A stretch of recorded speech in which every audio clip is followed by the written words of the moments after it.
Yeah, not even a softball Olympic question for me to start, huh? But that's okay.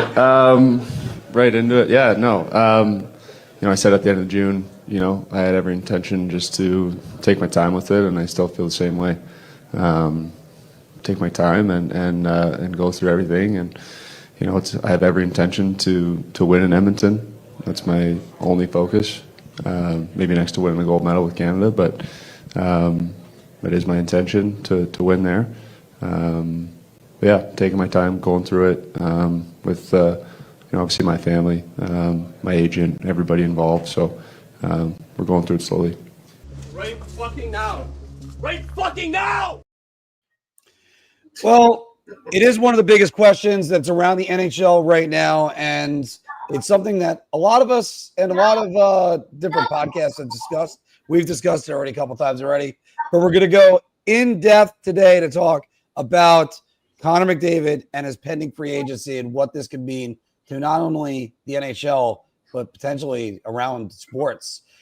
Hi, everybody. Welcome back to another episode of Big Apple Hockey. I, of course, am your host, Mark Williams, who is ready to go to Alaska ASAP. Can't wait. Finally going on my honeymoon with my wife, and joined by the host of the Final Buzzer, Mr. John Filkowski. Every time I hear that clip, I always think of Dennis Lemieux from Slapshot. Trade me right fucking now, and yeah, with the phone call that he's on. So I mean, I just laugh when I hear that, but it's going to be interesting to see what happens with Mr. McJesus over there in Edmonton. Yeah, that's talking about tectonic plates moving. And help us to break it down from the hockey news, and a man who's helping me discuss my Alaska trip, Mr. Anthony LaRocco. I love when you said going on my honeymoon with my wife. Like, who else would you be going on your honeymoon with?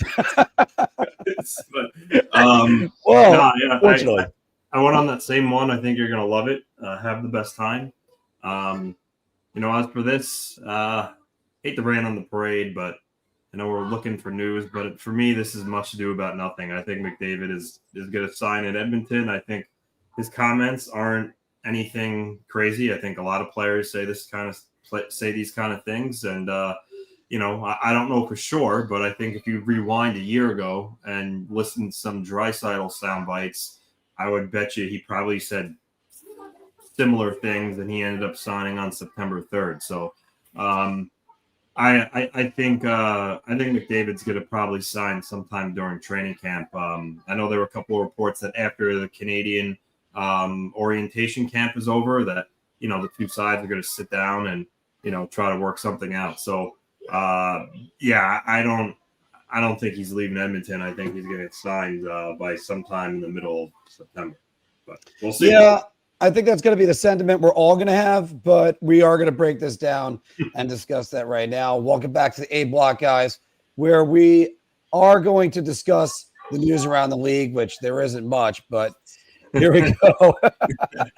Yeah, I mean, let the poor guy dream, dude. No, but it's pouring cold water. It's sort of like the Rangers. Why we don't bring Anthony to parties. He sucks at them apparently. Phil, it's sort of like the people that were starting to speculate whether or not Kirill Kaprizov could become one of the Rangers. He's not. Don't worry about that one, everybody. By the way, Big Apple Hockey trucker hats and T-shirts are available. And A Block is brought to you by SeatGeek. Use the promo code Big Apple Hockey for $20 off your first order. Check out Phil's video on the best number one overall draft picks in NHL history. There it is. And let's get into it right now. Connor McDavid, as you heard his comments addressing his pending free agency.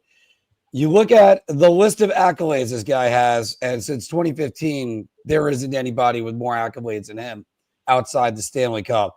Talking about a 5-time Art Ross Trophy winner, 4-time Pearson, 3-time Hart, 1-time Conn Smythe as a losing player, and 8 100-point seasons, and also scored the 4 Nations overtime winner. Philka, you love McDavid, and I'll start with you on this one. As you look at He was the NHL's highest paid player until Nate McKinnon. Oh, his man. money. I just noticed that one. Let's fix that. What? Let's fix that. You don't see it? Nathan McDavid is the McDavid. highest Oh, paid player. Phil. Nathan McDavid. Anthony, You know did you do that? It wasn't me. It wasn't me. I know Yeah, that. it was Anthony. Yeah.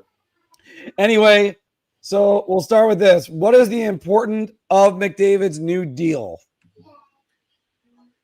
I really do think that this is the deal that sets the table for everybody else for, I would say, like the next 5+ years. As we know in sports, you've seen it in the NFL. Like the next guy up usually gets that next big deal. I think this is the guy that's going to get the deal that's going to set the table and be the golden standard. For I would say at least the next 5 years, because I don't think anybody's going to get paid higher than this guy until we're further down the road and there's a talent that comes along. Maybe it's a Celebrini, maybe it's I don't know who. I really don't have a clue at this point. No, I don't think we're talking $20 million a year, Mike. I don't think it's that. I think you're looking at like 16, 17, and I think it's gonna, unlike Igor, McDavid will actually reset the market. No one should be. I'm with you on that, Gabriel. And I don't think McDavid's cracking $20 million a year. I don't. But I do think that he's going to get a significant jump above everybody else, and rightfully so. He's the best player in this generation. He's the best player in this world. I know Nathan McKinnon won an MVP, not this past year, but the year before. But maybe 18 million is not out of like the realm of complete unreal, like out of the realm of realism, if you will. But I do think that this is the biggest free agent in NHL history. We'll talk more about that in a little bit, but this is a guy that shapes the landscape of everything. And I'll tell you right now, if he hits free agency, chaos will ensue, like absolute chaos. We're talking like Havoc from Mortal Kombat levels of chaos. Well, going further into that, we'll get it more into that in the season, what possibly could happen. But Anthony, the importance of this new deal, when you have your thoughts on this. I mean, importance as in what he's gonna setting the market for our other players. Yeah, I mean, there's I don't necessarily know if it's setting the market for other players, because I mean he's by far the best player in the world. Like Draisaitl's already signed. I mean, Austin Matthews is signed. Like, I mean, what player coming up is gonna ever really jump him or come close? Like maybe Kaprizov somewhere in that stratosphere, but I think for him, the process will probably be pretty simple. If he hits the UFA market, he'll probably only have maybe 6 or less teams that he would consider. And if his agent told Team X, let's just say LA, I know they've been mentioned as a team he might consider, my client's willing to sign with you, it's going to be a matter of, okay, how much does he want? It just blank check. So I think it's really just going to come down to, if he wants to leave Edmonton or not. I think as far as the nuts and bolts of a negotiation, I think he's gonna get pretty much whatever he wants. Not within reason. It's not like he's not gonna be asked for $22 million a year, but I think you're looking in that $17 to $18 million range, and I think he'll absolutely get it. So, with that said, I think right now, I think the Oilers are obviously, and it goes out saying, the odds-on favorite to re-sign him. I think, he looks at that team as they made it to the Stanley Cup final the last 2 years. They got beat by the same team both years. No shame in that. They have either, however you really want to rank them, but they have either the second or third best player in the league on the team as well. So that's a great situation to be in for him.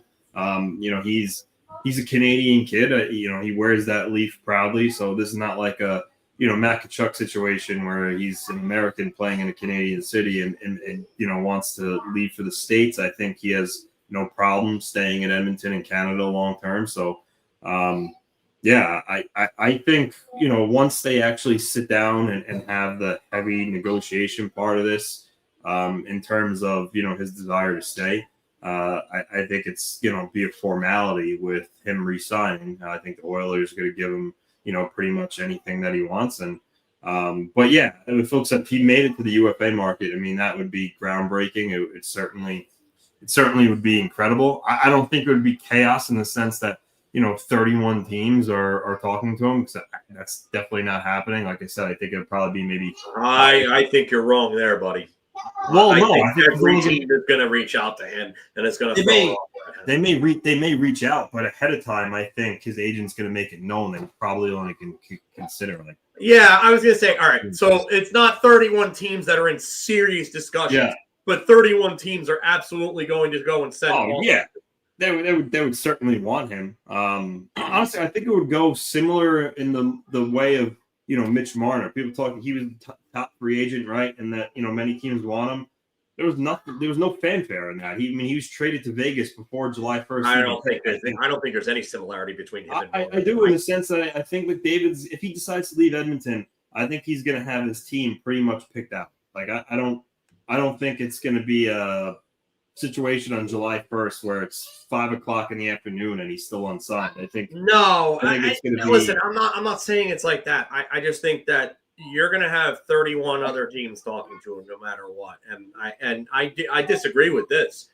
Even if there's teams that don't have the cap space to do it, they're going to still talk to him, and they're going to be figuring out ways internally to try to move that cap space while doing so.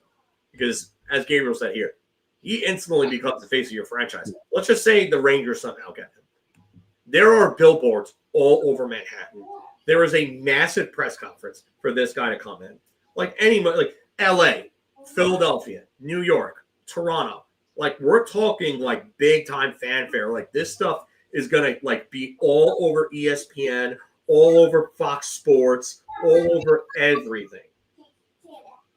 Yeah, and again, actually, I'm even going to go beyond what the Soto thing is, because Soto, we knew about the money, and basically it ruled him out of most teams except for the ones that at NY to start their franchise abbreviations. But when you look at this is about as big of a tectonic plate shifting, if it was to happen, or even just the contract itself, because as the Gretzky trade, that's really what it's going to end up coming down to, because the Gretzky trade completely reshaped the NHL. We all know this. We know the history of this. But you look over to the McDavid situation. Yeah, I know you just outlined Philadelphia. Let's say if it was Chicago or Detroit or something like that, like big markets. But what about even smaller markets like a Utah that wants to make a huge impression? They throw Ryan Smith will be in on that. I'm telling you right now, that guy came in, and the first thing that happened when he came in as new ownership, and they announced that they were going to Utah, that he said that he wanted to make a big splash. There is no bigger splash you can make than signing the greatest player of this generation. So I'm telling you right now, Ryan Smith will probably he will move anyone he needs to move, and he will give that guy a blank check.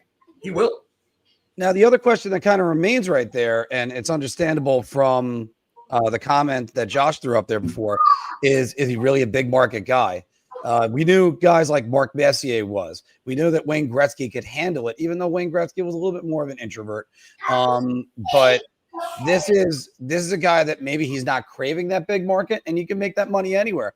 I mean, the Edmonton Oilers are the 6th most valuable franchise in the NHL right now. So it's not like he's leaving a small market, because they could obviously pay him and they're valued.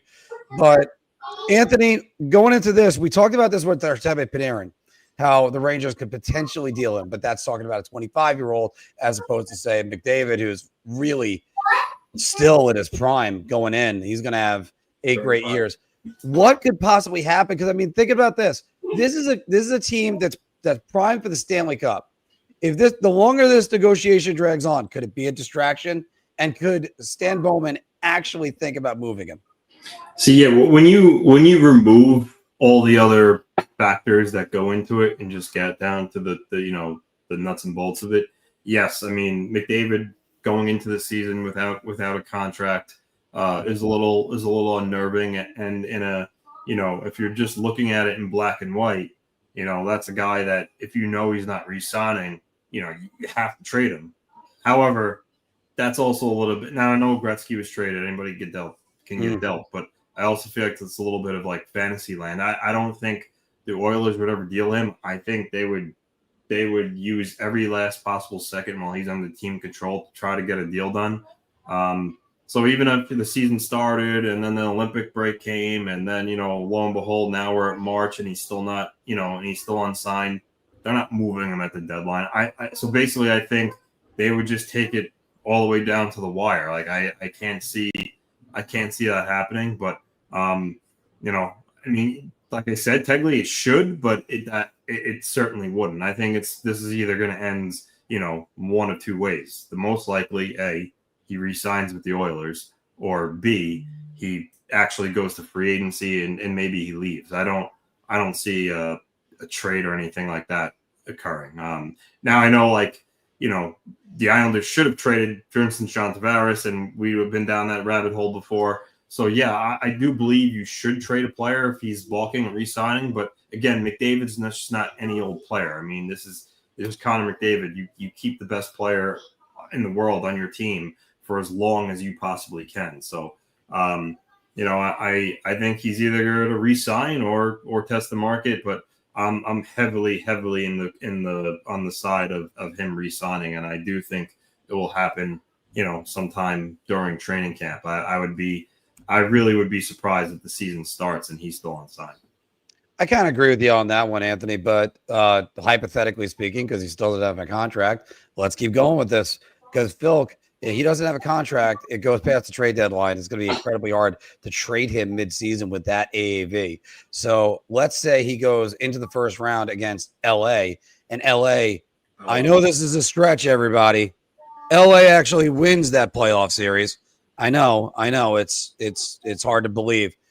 And then could McDavid just say, all right, F this, I'm out of here? Yeah. All right. So if that trade was going to happen, it would have had to have happened sometime within this offseason. Yeah, I agree. That's the only way that it could have happened. They could have, it would have went to the conversation where they would have said, you know what, we get this idea that you're not going to re-sign. We're hearing things. We're talking to people in circles that think that you're not re-signing. We're not getting the right vibes from you. And, we're going to deal you. Where do you want to go? Because you cannot deal in midseason. One, it's too hard of a deal to do because you're going to have to gut your team. And rightfully so. He's the best player of this generation, best player in the world by far. So you're going to have to gut that team. So that's going to completely change around the course of the two teams that are making this deal. It's like the Joe Thornton deal. That's the closest thing I could think of in terms of in a mid-season deal that had that type of impact. It was the Joe Thornton deal, and they did not nearly get enough for him. I'm not going to go into that. That's history. But you're going to need to give up a package far bigger than what Boston got in return from San Jose to get Thornton. And McDavid at this point is a far better player. So you're going to have to go through this season with him. You're not trading him at the deadline because when was the last time you saw a player of that impact traded at the deadline? Oh, boy. Never. We've never seen anyone traded like that traded at the deadline. I mean, maybe would you say Marian Hossa? You can't say Hossa to Pittsburgh, maybe. I mean, Kovalchuk. Those are the two closest things, and they're not even anywhere close to his level. No, not. So, as Anthony scoffs down there. Yeah, there's nothing. There's nothing you could think of. So they're going to have to go through the playoffs and risk the possibility, like Anthony said, of losing the best player in the world for nothing. And you know what? If that's what they're going to do, Edmonton's going to pull Columbus. Edmonton's going to shove all their chips onto the table. They're going to go all in, and they're going to do what Columbus did in 2019, where they went out and they got Duchesne and they got everybody else, and they tried to load up and win it because they knew Panarin and Bobrovsky were going to leave. So, I mean, I wonder if Edmonton does that, but I also wonder if they just kind of stand pat if they're not able to do that because of the lack of cap space that they have. Because you got to look at what they're dealing with right now. Also, keep in mind, Evan Bouchard needs to be re-signed. Like He was re-signed. He was Yeah, he was re-signed. re-signed, My bad. yeah. My bad. He got like a $10.4 I know. I stopped. I million. went, wait a minute. We saw the eyebrows go, guys. Edmonton has less than $230,000 in cap space, according to Cap Leaders. Bouchard got his $10.5 million extension for 4 years. But there's almost no room for them to make those types of deals. So they would probably have to send out somebody like an Adam Henrique, or I don't think they would move a Ryan Nugent-Hopkins, but could they move somebody like him to open up space for a bigger player? Could they move? I mean, Darnell Nurse. If you move Darnell Nurse, you're going to have to go acquire a top 4 defenseman, even though he's overpaid pretty badly. He's still a decent top 4 guy. So, I mean, that's something they need. They need a goalie. You can't go into this again with Stewart and Pickard. I'm sorry. You got to go get a goalie. And them not getting John Gibson. Oh, yeah. Really missed the mark there. Really did. Yeah, speaking about missing the mark, I got to put my dough mark messed up. Yeah, Because there after you all, go. it's been There you so go. long since we even talked about Evan Bouchard. I actually forgot he resigned. Ugh. Anyway. But, yeah. And now let's go with, because, again, the likeliness of this happening is still pretty slim. But if he hits the free agent market, Anthony, I'll jump right back to you. Where do you think he would rank among sports' greatest free agents? I mean, pretty high, right? I mean, you have to put him up there with. I mean, the first guy that comes to mind is kind of like LeBron James, right? I mean, that you certainly. I mean, we're talking about a generational player. Probably one of the best ever once it's all said and done for him. So yeah, I mean, I think it's as high as you could possibly put him. So for me, it's top, definitely top 3. Yeah, because I mean, Phil, what do you think when you come into him? I have him in the top 3. The other 2 guys are LeBron and Alex Rodriguez in baseball. I think Alex Rodriguez was my number 1 because he changed everything about contracts in baseball. He basically that 9-figure deal that he got from Texas in 2000, that 10-year, $252 million contract. Actually, I believe it was January 2001 when he finally signed it. Yeah, it's no. Oh, yeah, that's right, because 2000 was his last season in Seattle. Yeah. Right. But yeah, in 2001 that he got that deal, that was crazy. That changed everything, and that's when you started to see contract bigger than that being handed out over the next few years in Major League Baseball, and you were just like, wow. So we went from without that deal, Juan Soto doesn't get his deal. And you can talk about LeBron James and how the NBA has max deals. And yeah, Soto. Yeah, remember when A-Rod got $252 million and Soto just signed for 3 times that amount. And also the deferment money has something to do with that too. Yeah. Yeah, but we're not even going to talk about Ohtani because Ohtani's deal, it hasn't changed the landscape of baseball. A-Rod's literally changed the landscape. So I would have him as a top 3. I mean, LeBron is a big one because he changed the landscape of the NBA in terms of the playing. Yeah. And I mean, he went to the NBA Finals 10 times or 9 times after that contract was signed. He went once in 2007 when they lost to San Antonio. But this is if he makes it, he is the biggest free agent. I would say in terms of skill and impact, it's him and LeBron right there. Yeah. Because they're the best of their generations, and LeBron is like argued as like 1-2 with Jordan.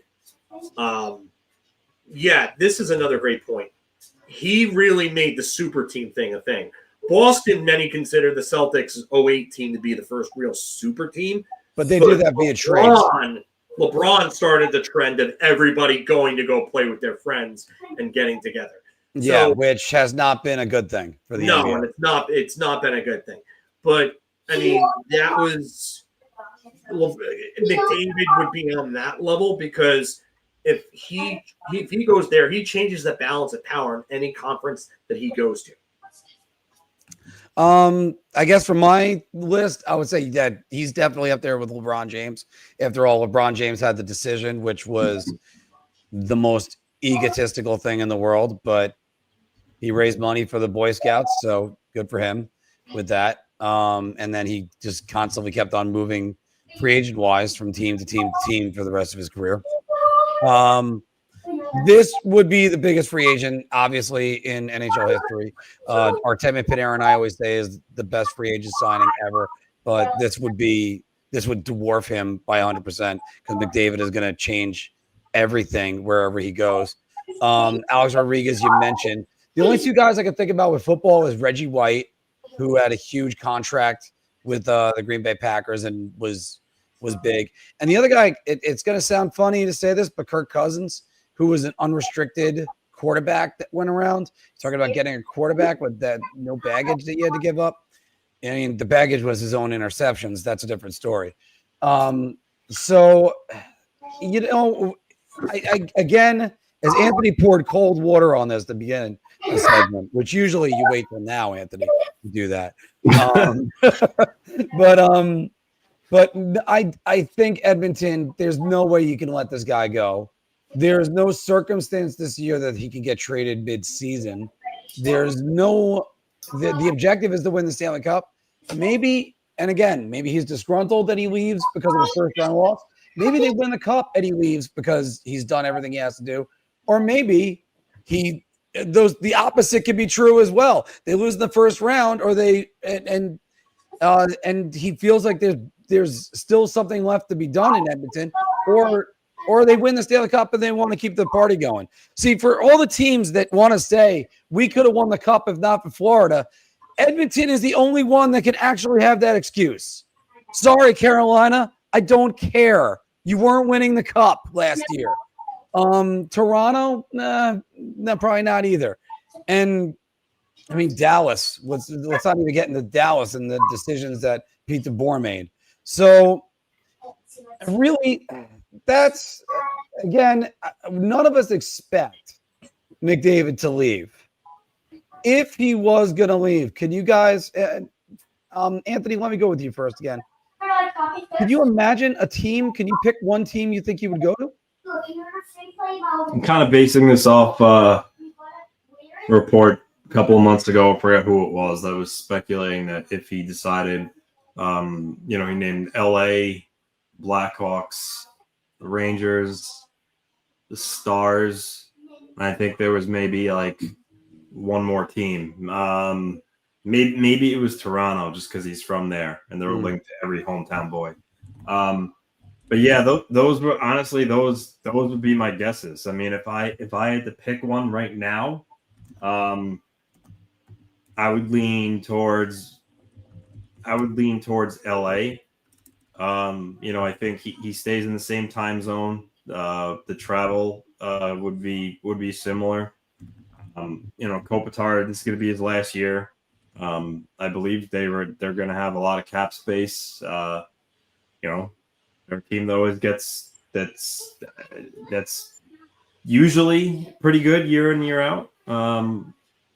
So that's my guess, but it's so hard to handicap right now, honestly, because I don't see him leaving Edmonton. But I would say it would be one of those teams. God forbid if it was ever Toronto, their fans would be insufferable if he went there. But yeah, like those are the teams. Like I don't like he's not. He's not going to, I know their original 16, but he's not going to the Red Wings or the Bruins. He's not going to Columbus, Philly, teams like that. As we said, certainly, yes, they'd be interested. I'm sure they'd make a phone call. That phone call will probably be rather short. So you get my point. I think it's still going to be a handful of teams, and right now, a very, very early pick, if he left Edmonton, would be LA. Yeah. By the way, if Connor McDavid became a free agent, I think Chris Drury would drive Mika Zibanejad out of the woods and open up the car door and just say, "You're free now, boy. You're free. Go." Phil, can you imagine a team that's available for McDavid or that might be on his radar? Josh say just Vegas. put up a point in the chat before we were talking about he thinks the East would be an easier path to the Cup. I don't think so at this point. I think this Florida team is, one, his biggest obstacle. Two, like, they're going to be together for the foreseeable future. Like, they locked their guys in. Like, yeah, Brad Marchand is eventually going to retire. He's not going to finish out that contract, likely. But, I mean, the core of that team is together. Ekblad's there long term. Seth Jones is there for a little bit. Forsling's there long term. Barkov's long term. Reinhardt's long term. Verhaeghe's long term. Bennett's long term. Like, Lundell. Excuse me. Yeah, and not only that, you got Bob's $10 million comes off the books when McDavid becomes a free agent. So they're gonna have room to make additions. This team is they are in the best spot of any team because they're right there. They're the defending champs back to back. They have their core together. Why? No, it's not a. Well, yeah, okay. So logistically speaking, yes. The travel is easier. Yeah. Yes, but like you said in the last part, it's a shorter flight to get smoked by the Panthers, who are going to smoke everybody for the foreseeable future. What team is coming up and smoking this team? Unless Tampa Bay somehow finds a way to make 3 really big moves to get past that Florida team, I don't see how it happens unless Florida gets injured. So I don't think Toronto is a well put together team. I know that they made some additions to get tougher, which I don't think was their problem. I think they're just not balanced enough, and they don't have the goaltending. So for me, it's injury and fatigue is the only thing that could stop the Panthers at this point. So yeah, I think he would go out west. I don't think Dallas has the cap space or the ability to make the moves. Like if they got rid of Tyler Seguin and they shuffled a couple of other pieces around, then maybe they could get it done. But Colorado, they're not going to be able to do it. Colorado's probably more focused on trying to get Sidney Crosby anyway. Yeah. Yeah. I mean, that's Actually, really, you know what? One team I could certainly see getting involved. You know who I'm going with this because they literally are in on every single player. Vegas. They'll move William Karlsson and like Mark Stone so fast their heads will spin. They'll have the cap space and they'll find a way to make it happen. If McDavid wanted to go to Vegas, which this is assuming, but players usually love playing in Vegas, so I wouldn't count that out. I mean, okay, so if they're going to let Eichel go to get that done?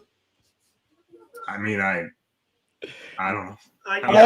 That's the only way that I see that getting done is if they were just like, okay, like we like Jack Eichel, but we like Connor McDavid that much better. And Jack Eichel's probably going to get somewhere in the 12 to 13 million range. So, I mean, it's worth it to pay the extra $4 or $5 million that it's going to probably take to get McDavid.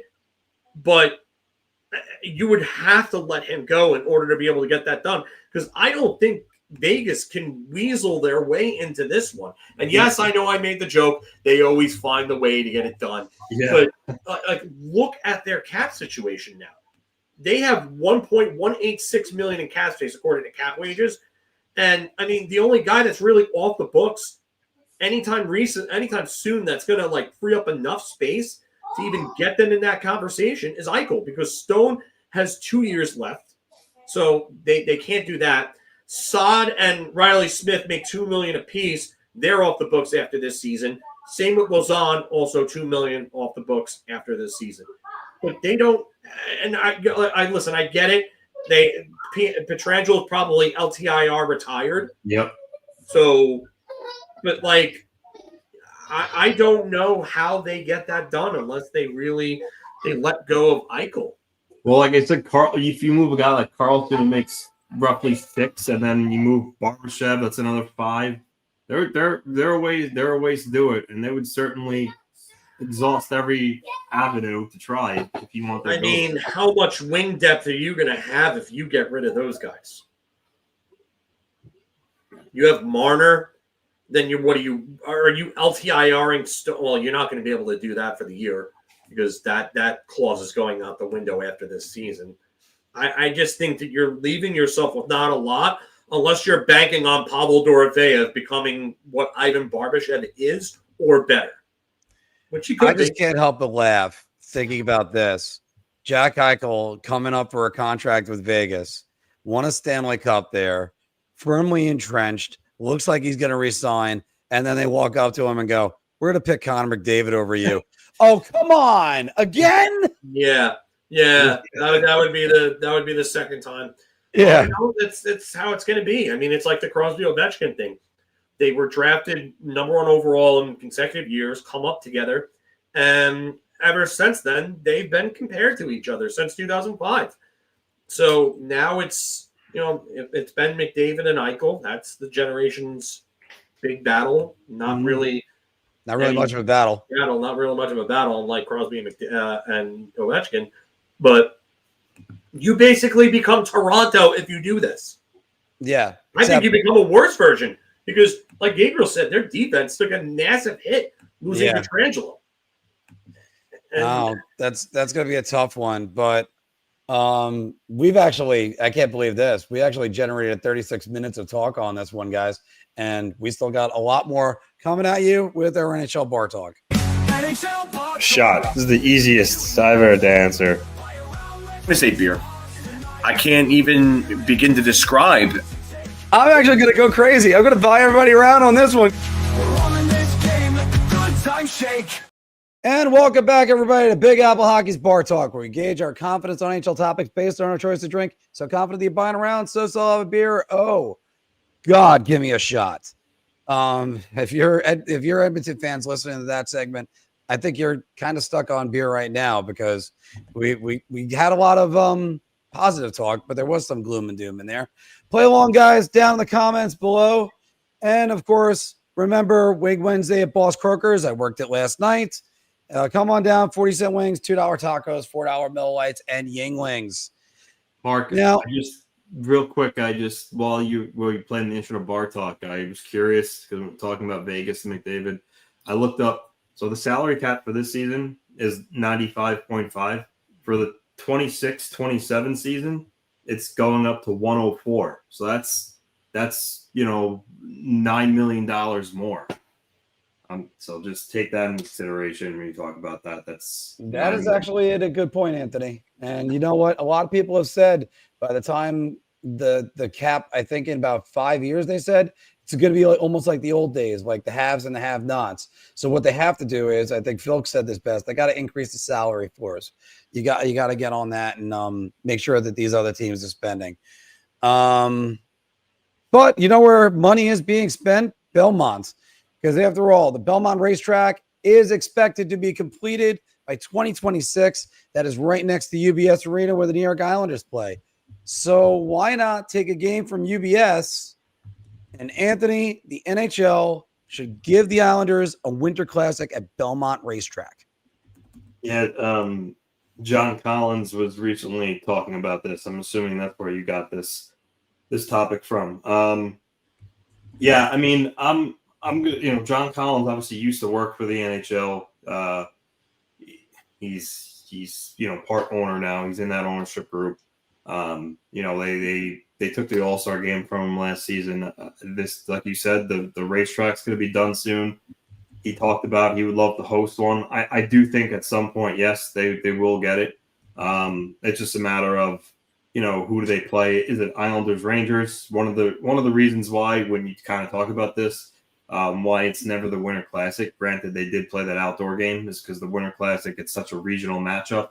How much attention is it going to get from nationwide? If you're a Calgary Flames fan, are you watching the Winter Classic between the Islanders and Rangers? So That's the only wrinkle with the actual Winter Classic being Islanders Rangers. So, yeah, I don't know, but I will say I do think.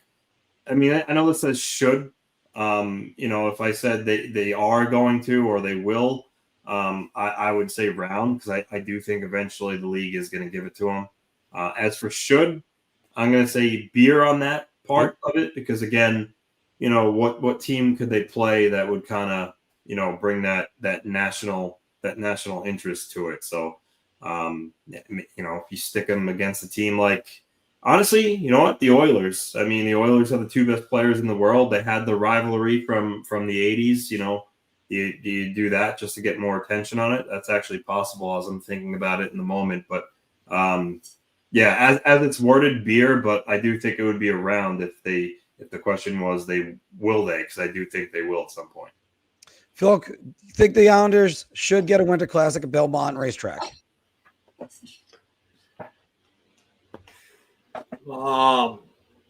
Beer. I just don't know if they're the draw. And I'm not trying to like crap on the Islanders or anything like that. It's just they're the second team in New York. I mean, could they do that? Yeah, but I think you're only appealing to certain fans. I don't even like seeing the Rangers in Winter Classics all that much. I think they've been in enough already. I just don't know if the Islanders have that type of fan base to drive those numbers. I think if anything, you should be putting in newer teams and putting in different teams and trying to really kind of develop those hockey markets. I mean, the Rangers have been in it enough. The Red Wings have been in enough. The Capitals have been in enough. The Penguins have been in enough. The Blackhawks, they're another team that's been in it enough. Like, start putting different teams in there and try to start appealing. I get it. Like, you want big markets, big recognizable markets in there. But, like, yeah, I mean, it would be good for them to get an outdoor game there, but I don't think it should be the Winter Classic. I think if you wanted a Stadium Series game between the Rangers and the Islanders there, I think that would be awesome. I still think it would get viewers, and I think the gate would absolutely crush it there. Crush it. You have so many Rangers and Islanders fans on the island that would be there in a second. Even secondary markets would be selling tickets for crazy. Listen, I'm not trying to sell the fan base short there. I'm talking about league-wide appeal. I'm not talking about regional or within their own fan base. I'm talking about league-wide appeal. Like, do you think that the casuals are going to want to view the Islanders versus the Mammoth? No, it's not. You're not getting that. Or what about the Winnipeg Jets versus the San Jose Sharks? Like, you think that's going to draw? Like, think about this. Like, you've got to have recognizable names in there for the Winter Classic, but at the same time, you've also got to build up some of these teams. And the Islanders aren't a team that needs to be built up. Like, I think the trajectory that I see the Islanders on in the next few years, if everything goes right, they develop all their guys, is that they'll be one of the better teams in the NHL. When they get to that point, then you could put them in there for something like this. Because otherwise, they really don't have the drawing power that the big markets do. Yeah, that's why I also put in the Winter Classic, not the Stadium Series. But also, let me just continue what you said before. One of the big things about this is going to be Matthew Schaefer. Yeah, and that wasn't a good Winter Classic, David. That was an outdoor game. That was Stadium Series. That's right. That was Stadium Series. That was Detroit. In Detroit, yeah. And it was at Ohio Stadium. It was actually a pretty good game. It was a good game, but it was poorly advertised. Oh yeah, because the NHL doesn't know what the hell they're doing as far as advertising goes. But you look at what the Islanders can do. And all right, I usually think that there's three factors when it comes to getting a Winter Classic.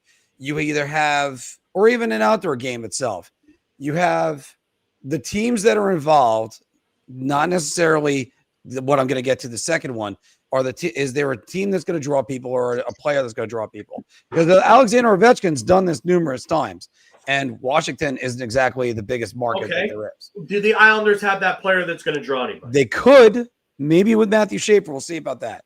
However, the second one is the actual matchup. Are these two teams that like Ovechkin versus Crosby, or maybe some matchup that's making you go, I have to watch these two teams out of Rangers Flyers? Because after all, the Buffalo Sabres have been in two of them, and they had the first one. Right now, they don't have any players that you're dying to watch. Not yet. Are we dying to watch Artemi Panarin? No. No. I'd probably ghost in that game if it was tightly checked. And lastly, venue.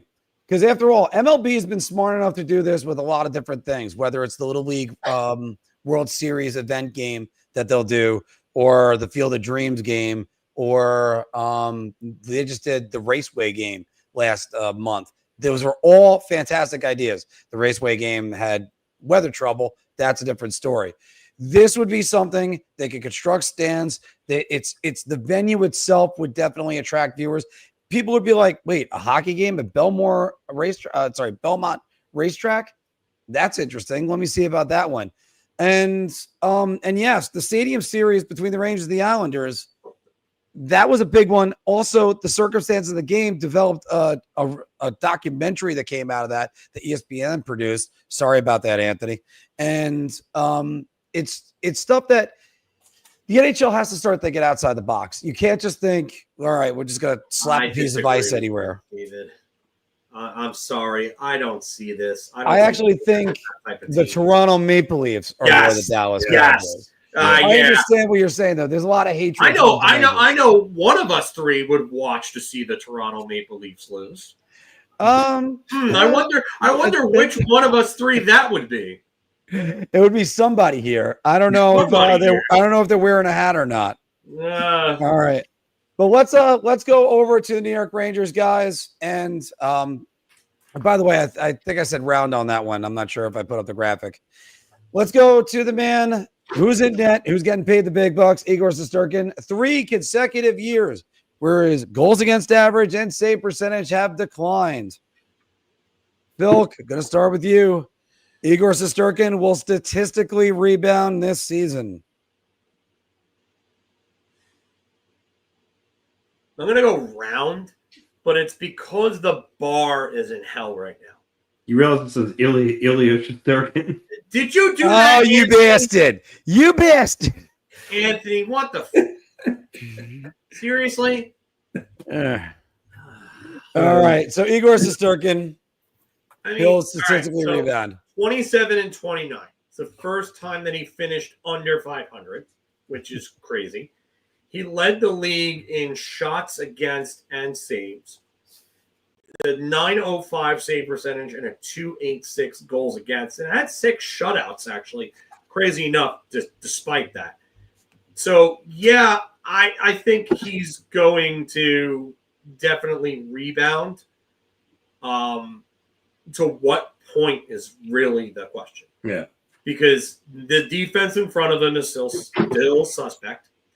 The offense is, we don't know what it is yet. I mean, you lose Chris Kreider. So are you losing closer to 20 goals, or are you losing 30 to 35 goals? Like, I don't know what Chris Kreider we're going to get in Anaheim. I'd imagine with him being healthy this year, he's probably a 30-plus guy. Maybe at least for the next couple of years, and then maybe you start to see a decline. But, I mean, Fox and Gavrikov will probably play together, and that's anywhere from 23 to 25 minutes a night that they're going to be on the ice. So let's just say to be on the good side, it's 25 minutes. You have another 35 minutes of the game that you have to manage, and you have to get productive minutes out of Will Borgen, Braden Schneider, Urho Vakanainen, Scott Morrow, and then whoever else is in that picture. Carson Soucy. I just want to make Matt cringe. Forget about that, because if it was up to me, I'd Patrick Nemeth him and shoot him out of a cannon into the sun if I could. But the point is that the defense is just not good after Fox and Gavrikov. It's just not deep. Maybe a healthy Schneider helps. Okay. Is he playing left or right side? Like, do we know what we're doing with that yet? Probably not in this little least training camp. But it's just, I don't know. And this is another point. Like, what is Sullivan's system going to be? Is it going to be zone? Are they going to play an up-tempo game where they're going to push the pace? Because I don't know if that defense has the ability to push the pace outside of Fox and Gavrikov. Maybe Morrow could. Schneider seemed like when he was healthy, he could move, but I just don't know. And yeah, and there's going to be an adjustment period here. Like, and it's going to take a little bit. I don't know. That's like, to me, where I say round, because they're going to be, technically speaking, the numbers are going to be better. But how much better is really the question. Yeah, Anthony, that's the question. How much better will they be? He was at 2.86 and 905 last season. I'm gonna go round because if he doesn't and it's somehow worse than that, my God, he'll be run out of town. Like if it gets any worse than that, because those weren't good. So yeah, for that reason, it's a round. But God forbid he doesn't rebound and he's the same or worse. Forget about it. The guy's gonna be booed, considering what he makes. I'm gonna go round two. I'm gonna call this one a layup, guys, and let's get the hat trick out. But it's just where I can't help but say this. Like, he has to improve on that. 286 and 908. Those are not good numbers to try to not rebound from. Like, you better rebound from that, especially the modern NHL. But here's the thing. Let me just say this for Anthony, where he's wrong. They're not running him out of town. Are you kidding? It's always the defense's fault. Igor's never at fault. So let's get that one straight. And when Igor has his confidence shaken and needs to take a few weeks off, and Jonathan Quick at 40 years old has to be an NHL netminder to try to keep the franchise together, as he did in the President's Trophy season and for a little bit last year, but not so much.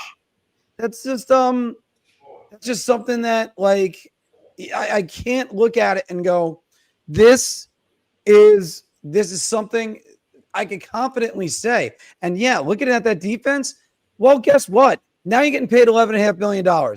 There is no more excuse. You better improve that defense, and your numbers better get better. I don't want to hear anymore about anything else. $11.5 million.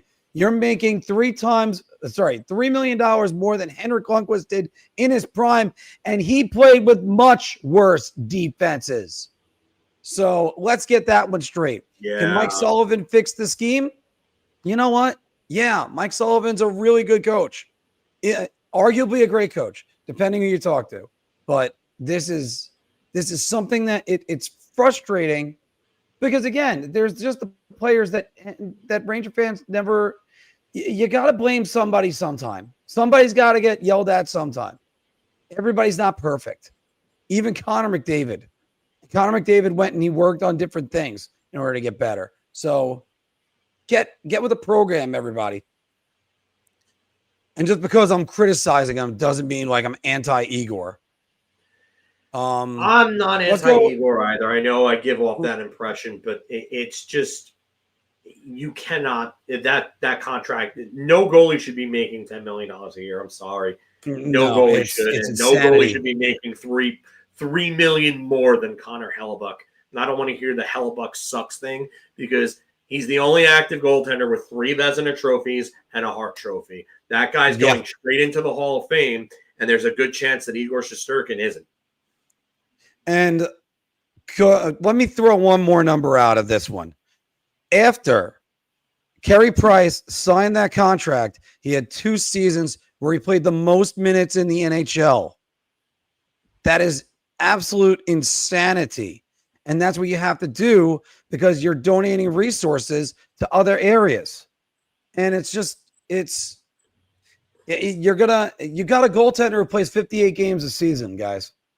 That's what Igor Shesterkin is. If he You was up in haven't the seen me 65 crap to on 70, Artemi Panarin? Come on, man. You're not paying Yeah. attention if that's the case. yeah, no, and we do. No, You I know even we just do. made a joke about it before about the whole Stadium Series game, that how if it would be tightly checked, he wouldn't show up. Well, speaking about which, that's another one that I get flack about because it's Panarin. I'm like, look, Panarin's the greatest free agent signing right now in NHL history.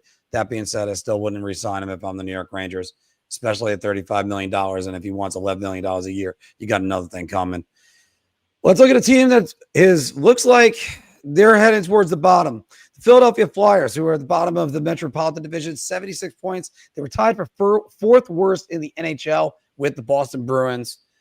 And I think there was one other team that they were tied with, actually, now that I think about it. But, Philk, the Philadelphia Flyers will be a bottom 3 NHL team, making them eligible for Gavin McKenna. Oh, Or actually, the best odds for Gavin McKenna, I should say. that's tough. I don't think Philadelphia is that bad of a team when I look at them. And I think the emergence of Matvei Michkov is going to be something that might prevent them from being in that lottery. Like, he had like almost 30 goals and 60 plus points last year as a rookie. And that team doesn't have a ton of talent on there. I'm not saying they're bad, but I mean, Tyson Forster, 24 goals last year. I think he's going to be better. I mean, I know that he's right now technically I think he might be an injured reserve type guy right now. Cap Wages is saying something about him IR listed. I don't know why they have him on that status, but they don't have him in the IR section. It's weird. Konechny's still a very good player, right, in his prime years. Couturier is leaving his prime, but is still a good player. Tippett is another one I think can break out this year. Trevor Zegras, I think, is probably going to have a career year playing with some of these guys. I mean, he's playing with some legitimate talent over here. Not only that, but Verbeek has really kind of hated Zegras for like the last 3 years, going back to his contract negotiations. I think they overpaid for Christian Dvorak, but they've got talent. Noah Cates is pretty good. I mean, the defense is there's a lot of guys that are fighting for spots. I mean, I'm not sure if I like Travis Sanheim as much as the contract would suggest, but they brought in Dan Vladar to help kind of stabilize their goaltending a little bit, but I don't know if he's any better than Fedotov or Urson at this point. So I don't think they're bad. The coaching boost will probably help, but I do agree the goaltending is not that good. But again, I'll say this: you bring in, he's a talented center. He's their most talented center they've had probably since 100-point Claude Giroux, really. And that's not saying a lot, but in terms of pure offensive talent, he's the guy that could probably play with a lot of those guys like Michkov and Tippett and really, kind of help get them going. I mean, yeah, this could be it too. If Pettersson doesn't bounce back, Vancouver is probably right there. But you know what? Pettersson probably will bounce back because they have Quinn Hughes that could score 90 points in his sleep when he's healthy. And he probably would have done it this past year if he didn't get hurt.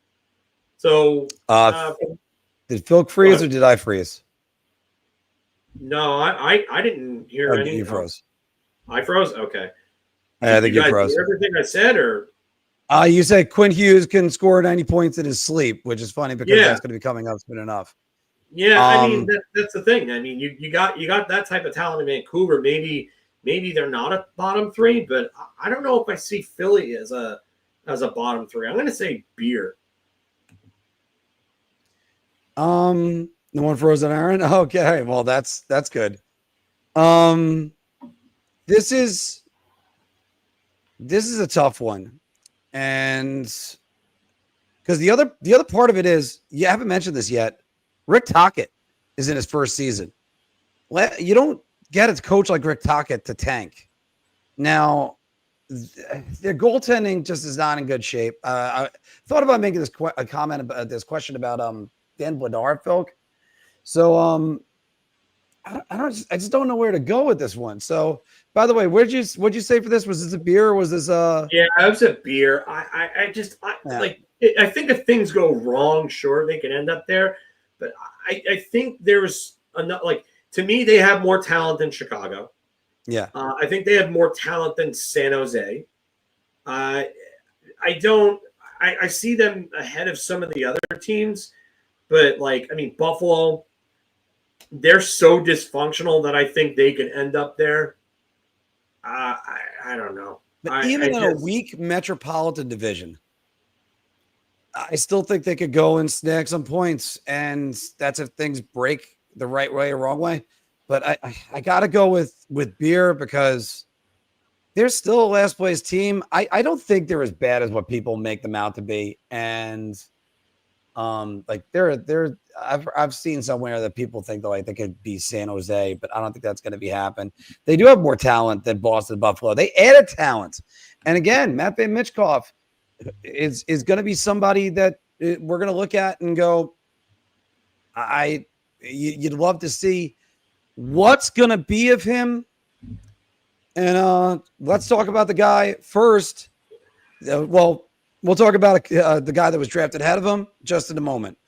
Let's talk about one guy that went fourth in the NHL draft of 2000, Lucas Raymond, who had 27 goals. Not 2000. I thought I said 2020. talking too fast, everybody. 27 goals, 53 assists, 80 points. And he looks like he is a candidate to break out. How much? Filk, Lucas Raymond will score 95 to 100 points this season. I was going to do a video of my breakout candidates this year. And I know that I might have gotten some heat for Raymond because he had 80 points last year. I'm going to go bold with this and I'm going to buy around. I just think that there's so much talent here. I think he's unbelievable. If he was playing on another team that was better, he would have had a 90-point season already. So I do think that there's another player on that team that's going to break out. And once I get that video done, you'll see who I'm talking about. But I do think Lucas Raymond has the ability to be a 100-point player someday. And I think he could be as soon as this upcoming year if some things go right for them. So for me, I would love to have Lucas Raymond. That is one player that I would have absolutely given a mulligan for if I could have taken him number one overall instead of Lafreniere. I would absolutely have taken Lucas Raymond.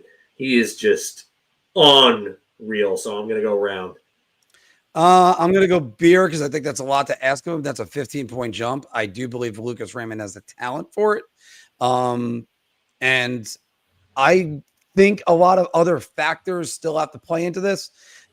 Patrick Kane, another year older. Is that going to help or hurt him? How's it going to be playing with DeBrincat and he's been playing with DeBrincat and Larkin, right? It's all right. So Larkin has kind of been like up and down their like top two lines. Mm-hmm. They sometimes can throw them together as like a power line, but it's not normally their top line from what I've watched. Well, Phil, just to pour some cold water on something else, there is no way if Lucas Raymond was a New York Ranger, he would be developing just like this. Because again, he would never be on the power play. He would never get playing time. Same thing with Alexei Lafreniere. So Marco Kasper has played more with them recently than Dylan Larkin has. Larkin's been with Raymond. So Kasper looks like he's ready to break out. Yeah, that's a little bit of a spoiler, but yes. Well, I still got to get the what if video in for you, but and the article posted, which I'm probably not going to be able to do this week, unfortunately. No, but I get it. This is one of those things, Phil, that it's. I believe in his ability. I still think that there's a ceiling that he hasn't touched yet. But Is his teammates ready? I mean, I guess we just said Marco Casper is going to break out. Does that get him to 90 to 100? Not many people score 100 points in the season. I mean, after all, last year only I'm getting this for you. And there's only oh, no, sorry. This is riveting when somebody does this. I mean, only 6 players scored 100 points last year. And the 6th was Connor McDavid at 67 points. How dare he only be a 1.35 points per game? I mean, that's embarrassing. I mean, I don't understand how he even shows his face in public. By the way, Leon Draisaitl last year, 71 games, 106 points. David Pastrnak at 106 in 82 games on a Boston team that couldn't find any scoring. And, I do believe Raymond can do it. I just don't have that confidence, so I have to go beer on this one. Let's stay in the Central, or at least in that time zone right over there. Connor Bedard, his first 2 seasons, 61. Detroit is not on Central time zone. They're Eastern. Oh, they're Eastern. They're like the very fringe. That's why they wanted to come to the East. Yeah. Because they were losing out because their game starts were at like 8 o'clock when they should be 7 o'clock game starts. I mean, that was a while ago when they came to the Eastern Conference. What was that, 2013? 2013, 14, yeah. All right. Connor Bedard, his first 2 seasons, 61 points, which looked impressive, but his 67-point season last year, not as good. Phil, Connor Bedard will notch his first point per game season this year. I'm buying around on this. Oh, I've seen I've seen off ice clips of him like working out and stuff like that, and he looks like he's gained some muscle mass, and I think he's also going to gain some speed from it. He looks like a fucking unit right now. So I'm going to go round. I think that he's gotten to a point where he's pissed off, and he understands that he's got to put this franchise on his back to get them back to like a respectable level. And I think he's embraced the challenge. I think the great ones always find a way. Connor Bedard will be no different. I think we're getting like 85 plus points from him this year. I have my doubts. Because Chicago's got to take the jump, but you can't be the generational talent that he was. Everybody said that he was going to be up there with Austin Matthews, McDavid, Crosby. I am gonna go round. I think he's got to do it. I think he has to do it. It's 15 points. If he's that determined, and if he's not frustrated, you get into these scoring lulls in hockey, especially, never mind hockey. I mean, hell, I get it in golf all the time. But when things are going right, you can't wait to get back on there and try to do more positive things. I mean, in hockey, I went through that as well. I mean, I went through a couple huge scoring droughts, and I felt like I wasn't even worthy to be on the ice, which, by the way, I wasn't. That's a different story. He starts potting a couple early, maybe starts out strong. Maybe the Blackhawks aren't looking like they're trying to tank. Maybe Spencer Knight makes a couple big saves. Maybe they win some games. Maybe that could generate some buzz about them, some positive momentum. And then Bedard goes off. And I'll tell you what, Phil, if Bedard goes from 90 to 100 points, I'd start looking at him as a Hart Trophy candidate next year. That roster has absolutely nothing on it. Nothing. I hope everybody starts coming up. You know what? I don't think they have nothing. I mean, to be honest with you, I just think that it gets to a point where your young guys really need to take like the next steps. Like Lucas Reichel has been a bit of a disappointment, and I'm actually surprised they didn't trade him. But Frankie Nazar came up, and he looked pretty good, and I think he's going to have a bigger year this year.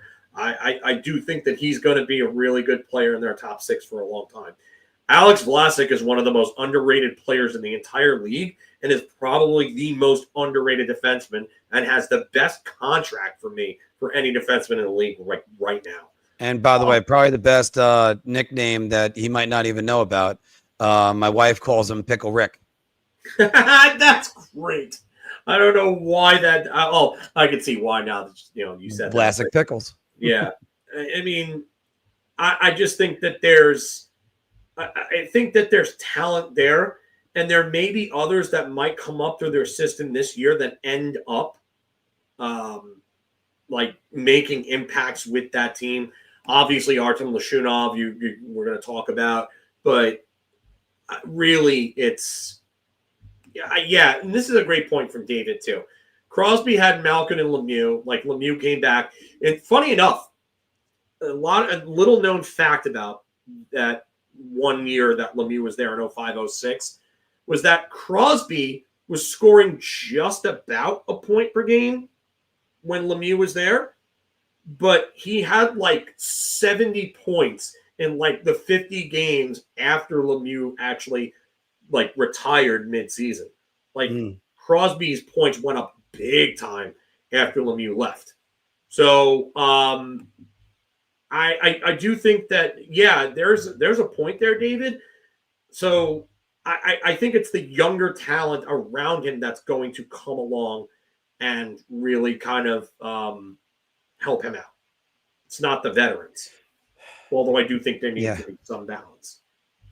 Yeah, and this is where teams have to grow up together, which, as we've often said, when you say stuff like teams have to grow up together, the development isn't necessarily linear for every single prospect.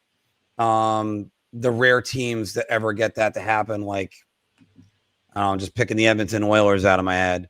But there's a lot of things that need to break right. And I do think Chicago's got its work cut out for them. Hopefully that city, they deserve, the fans deserve a better product than what they've been getting on the ice for the last 5 years, for starters. Phil, let's go to the Pacific Division, where Mason McTavish led the Ducks with power play goals. He only had six power play goals. Chris Kreider, over the last 5 seasons, since 2021-22, has 58 power play goals. That puts him 5th in the NHL. Chris Kreider will notch 12 power play goals with the Ducks this season.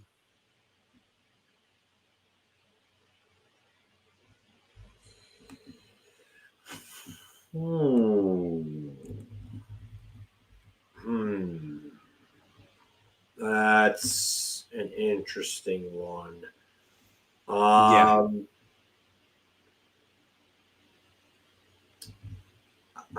look at Anaheim. I think 12 actually would have been their lead this past year. 6 was their lead. Yeah, so okay, six was their lead for McTavish. Yeah. You know what? I'm gonna buy around on this actually. Mm-hmm. I think that when you bring in a guy like that, you know that he's a big time power play guy. And Anaheim, I think, was one of the worst teams in the league last year on the power play, and they have been for a little bit. Like, so for me, I think they're going to put him there, and I think it's going to help out a lot of their guys. I think guys like someone like Jackson Lacombe or Pavel Mitnikov is probably going to see an uptick in points because of a guy like Chris Kreider being in front of the net. I think that might open up some lanes for guys like Leo Carlson and Cutter Gauthier on the power play as well. McTavish maybe if he stays. But I just think that when you have a guy like that and he comes in, you know what you're going to do with him, and you know that you're going to make you don't bring him in to not put him on power play one. You just don't. It would be gross mismanagement of assets. I'm going to buy round. Okay. I don't see a way that he doesn't have at least, I would say, 15 goals on the power play this year. This one's a tough one. I'm a big believer in Chris Kreider. Bounce it back. I got to go shot. I wonder how his back's going to hold up. That's a big thing. I also got to wonder if they're going to scheme correctly for him. The New York Rangers created the best scheme for Chris Kreider over the last bunch of years because he's got that side of the net play that he either disappears, you don't even think about him. When he's in front of the net, he really, I got to give him a lot of credit for being a guy in front of the net and just deflecting pucks. Because as a goalie screener, even though the league's kind of gotten away from the Adam Graves type of guy in front of the net, Kreider's done a great job with that. There's lots of things in his toolbox. I just wonder whether or not, like, take for instance the Adam Fox throw the puck off the boards and get it out front for Kreider to be one-on-one with the goaltender. I wonder if that's there. The deflection off of Zibanejad's one-timer, which, as I said before, it's because, I mean, after all, Miko on a one-timer on the power play, who would have think they wouldn't do that? Yeah. But it's you got to wonder if all the things that's in his toolbox are going to be replicated. I look over at the Anaheim first power play unit as it is on Daily Faceoff, who are also friends of the channel. But you got Kreider right now. It's Kreider, Mason McTavish, Michael Granlund, Owen Zellweger, and Cutter Gauthier. I like what every one of those guys bring. Granlund's probably the best passer out of that bunch, I would say. I just wonder if really that's going to replicate what the Rangers were giving him when he had his career best season in 21-22. And it's going to be tight. For 12, I could see him doing 10. I could easily see 10 because he's that good on the power play. Can he get to 12 and double what their leading scorer was? And who knows? Maybe Jacob Trouba asked to be on that power play unit and bring that down. All right. Guys, that's the end of our Big Apple Hockey Bar Talk. We gauge our confidence on NHL topics based on our choice of drink. All right, Phil, let's do some pick'ems. And let's start with this one. More points. Oh, wait, sorry. Actually, I forgot about this. Yeah, you have the video. I got the video. I have the intro. I like making intros for stuff like this. I've got a gut feeling. You want me to do two things?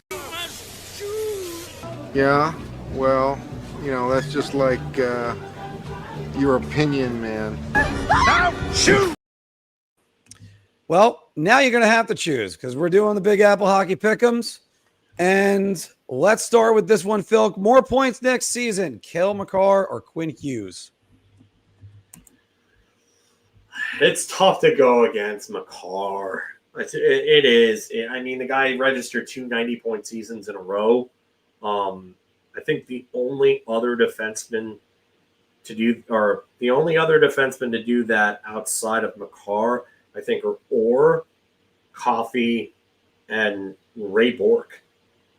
I mean, I know Al McInnes had that 100-point season in 90-91, and then I don't think he ever came close to 90 points. After that, I know Housley had a 97-point season in 92-93, which was Solani's big rookie year. Housley was a big reason for Solani's unreal rookie outburst. But there are not a lot of guys that have put up consecutive 90-point seasons.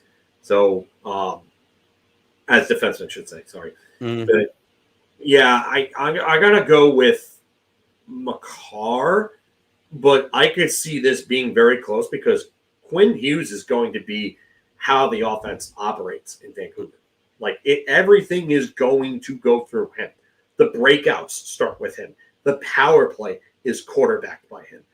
He's going to have a hand in everything on that offense, akin to Erik Karlsson in Ottawa and San Jose 2 years ago. So, or 3 years ago now, sorry.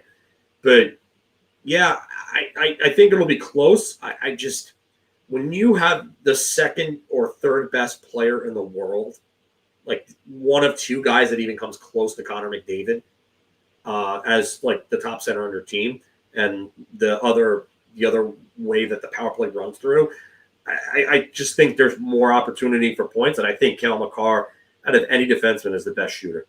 He has one of the best shots I've seen from defensemen ever. Mm-hmm.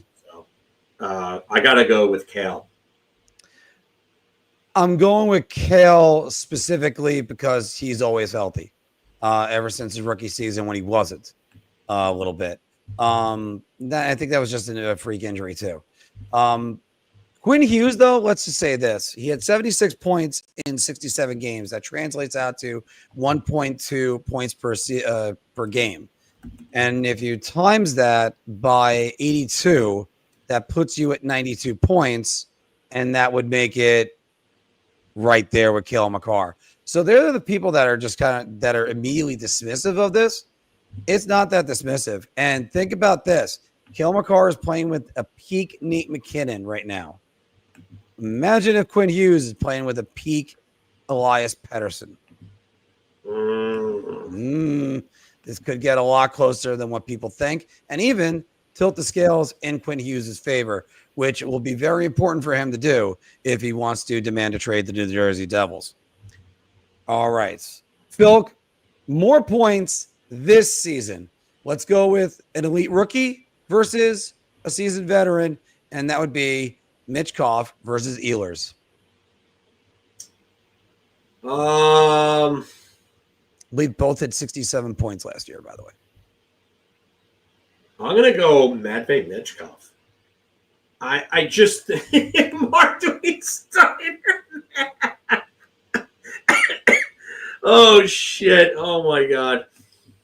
Well, Matt. Anybody who's ever seen the Scott Steiner math promos, just if you haven't, please go watch them. I will make sure I do my homework on that one. Some of the funniest shit you'll ever watch.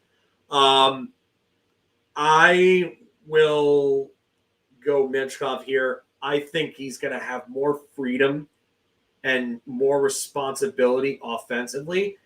And like I said, I think Trevor Zegras is going to help. I really do like the addition there. I just think that Tocchet's a good medium. He's that disciplinarian that you want to come in and kind of whip everybody's ass into shape. But he's not Tortorella, where he just yells, and it wears out quick. I saw an interview on the Slang and Biscuits podcast with former Ranger Dale Weiss. Mm-hmm. And he was just talking about how he said that it was a bad idea to bring him in Vancouver. Yes, Scotty's nephew did in fact do a Steiner math promo. It was pretty funny. I wouldn't categorize Carolina as a defense first team per quote. I just think that their style of play, going low to high and cycling, isn't really conducive to Ehlers, who likes to play more off the rush, the same way Mikko Rantanen did. And that's why Mikko Rantanen was never a fit in Carolina. Sorry, Neely, but I got to be real with you, buddy. I just think that Mitchkov is going to have more freedom to just go out there and do what he wants. And the offense is going to kind of revolve around him. That line, he's going to have that puck at least 75% of the time, I think, when he's out there. So I think more touches is going to equal more points and more scoring opportunities for him, especially now with having a little more talent in that top six there. So I'm going to go with Mitchkov. I'm gonna go with Mitchkov because why not? I mean, there's gonna be no limits to him, and Tortorella puts limits on players because Tortorella wants to see them grow in their roles. That's one reason why Tortorella does that. He always said, he talked about Chris Kreider back in the day of needing to go through the process. So he wanted to make kind of an example and make sure that Mitchkov was doing that, which I wouldn't have done that, but that's, bold strategy, Cotton.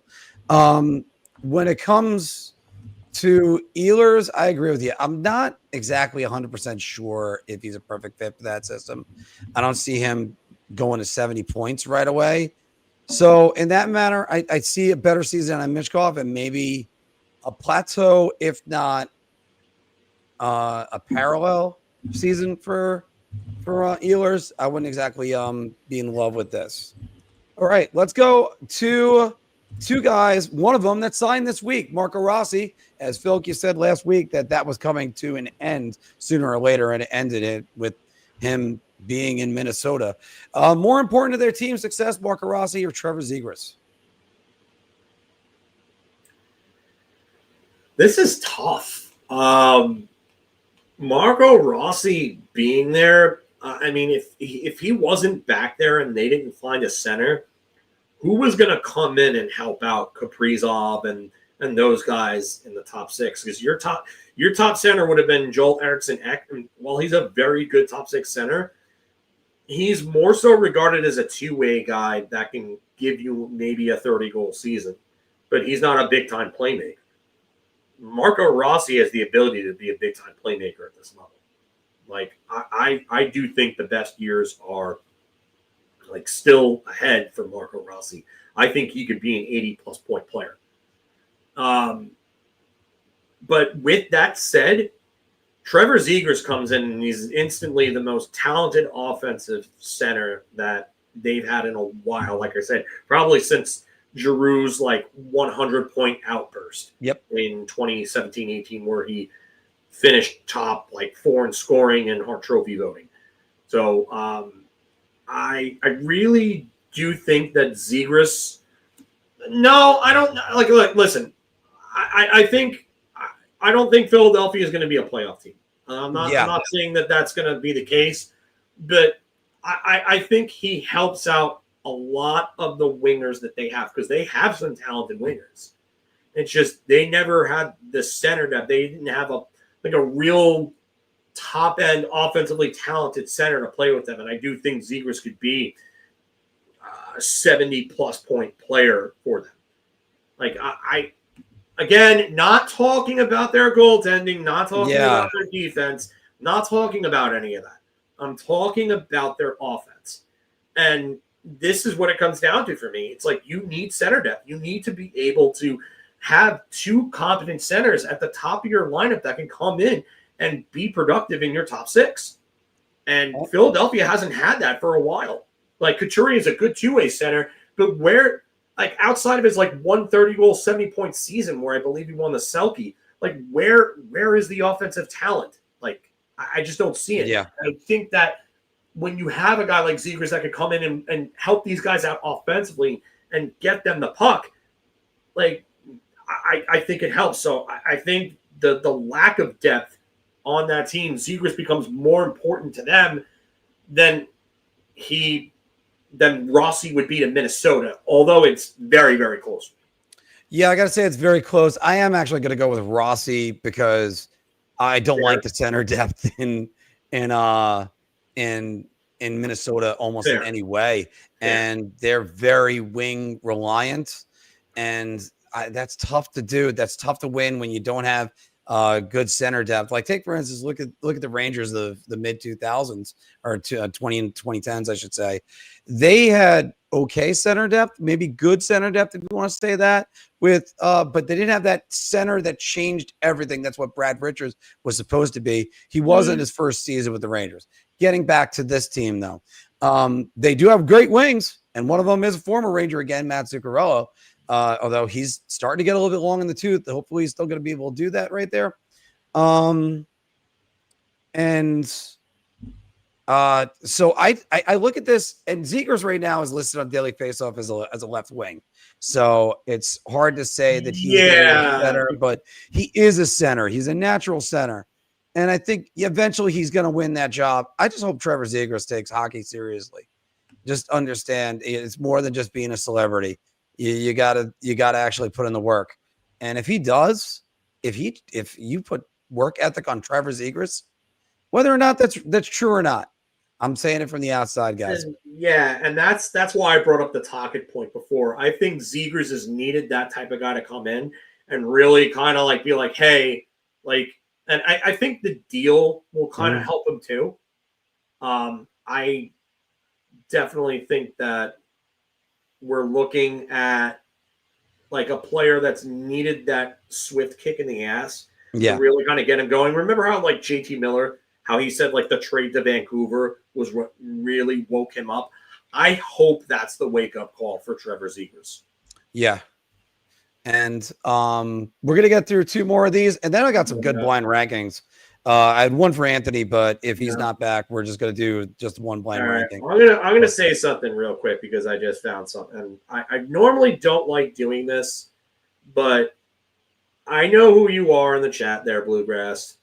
And I didn't ban you because of your views on Drury or anything like that. I banned you because you insulted people in our chats during our free agent stream, and I told you not to do that. I'm going to make 2 points real clear here. That I didn't want to have to moderate these chats, and I said that from day one. And I had a few basic rules to go by, and you ended up breaking them. You spammed comments, you disrespected others, and you went out of your way to disrupt the flow of the chat. So please don't do that. You continue to make names and you come in here. I'm going to ban every name that you do. So please don't do that. Please stop. You want to enjoy the show and watch, go right ahead. But your chat privileges were removed for a reason. Please stop. Yeah. I mean, we'll put you in timeout if that's the case also. Phil, let's keep going. Tougher season to replicate. Clayton Keller or Brendan Hagel, both of them had 90-point seasons last year.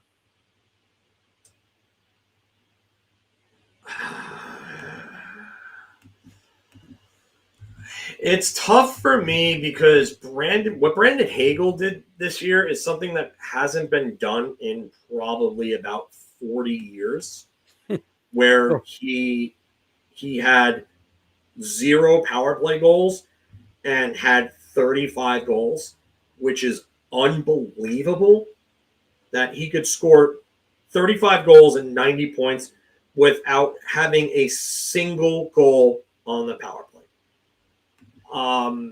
I think that might be tougher, but Clayton Keller scored 90 points, a career high for him, on a team that was kind of lacking. They lacked 2 of their top 4 defenders, guys that were good puck movers in Sean Dursey and John Marino. Mikhail Sergachev came in and had a real good year for them as their number 1 defenseman. They are a young team, and I think they're going to get better with the emergences of Logan Cooley and Dylan Gunther. So I'm going to go Brandon Hagel just because what he accomplished this year was nothing short of unreal. But Clayton Keller had a very, very good year, and I don't know if that's going to be the outlier for him, where he goes back to like an 80-point guy, or if he's achieved another new level and is going to go crazy going forward. Yeah, I'm inclined to say Clayton Keller is going to be the one that's going to replicate it because, I mean, he already, like you said before, had an 80-point season. He had an 86-point season 2 years ago, but then he reverted back 76 points. The last year, 90 points. He was a minus 12. You know, I look at the minus 12 in this situation. I'm going to say there's room for improvement on him. I mean, Hagel is on a second line, so there's a little bit of puck luck, I would say, that went with him. I mean, his shooting percentage was 15.4, which is that's not astronomical, everybody. I mean, Panarin was 15.6. You're talking Hagel shooting percentage? Hagel shooting percentage. Okay. Keller was 13.8. So I think that's not incredibly high, Hagel. Keller's. Sorry. Right. So I mean, I would say Keller could even improve and get better. The 0 power play goals, you got to think they're going to play him on the power play eventually. That's just unbelievable how you could have 35 goals and none on the power play. I still think it's going to be Keller because I think he's already replicated a season like this. I got to see whether or not Hagel's going to do that. And the last one for the pickup segment, guys. Who will finish higher in Selke voting, Jack Eichel or Nick Suzuki?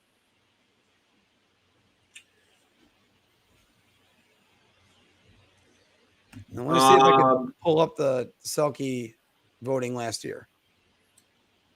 So I would say Eichel finished, I think, 4th in voting.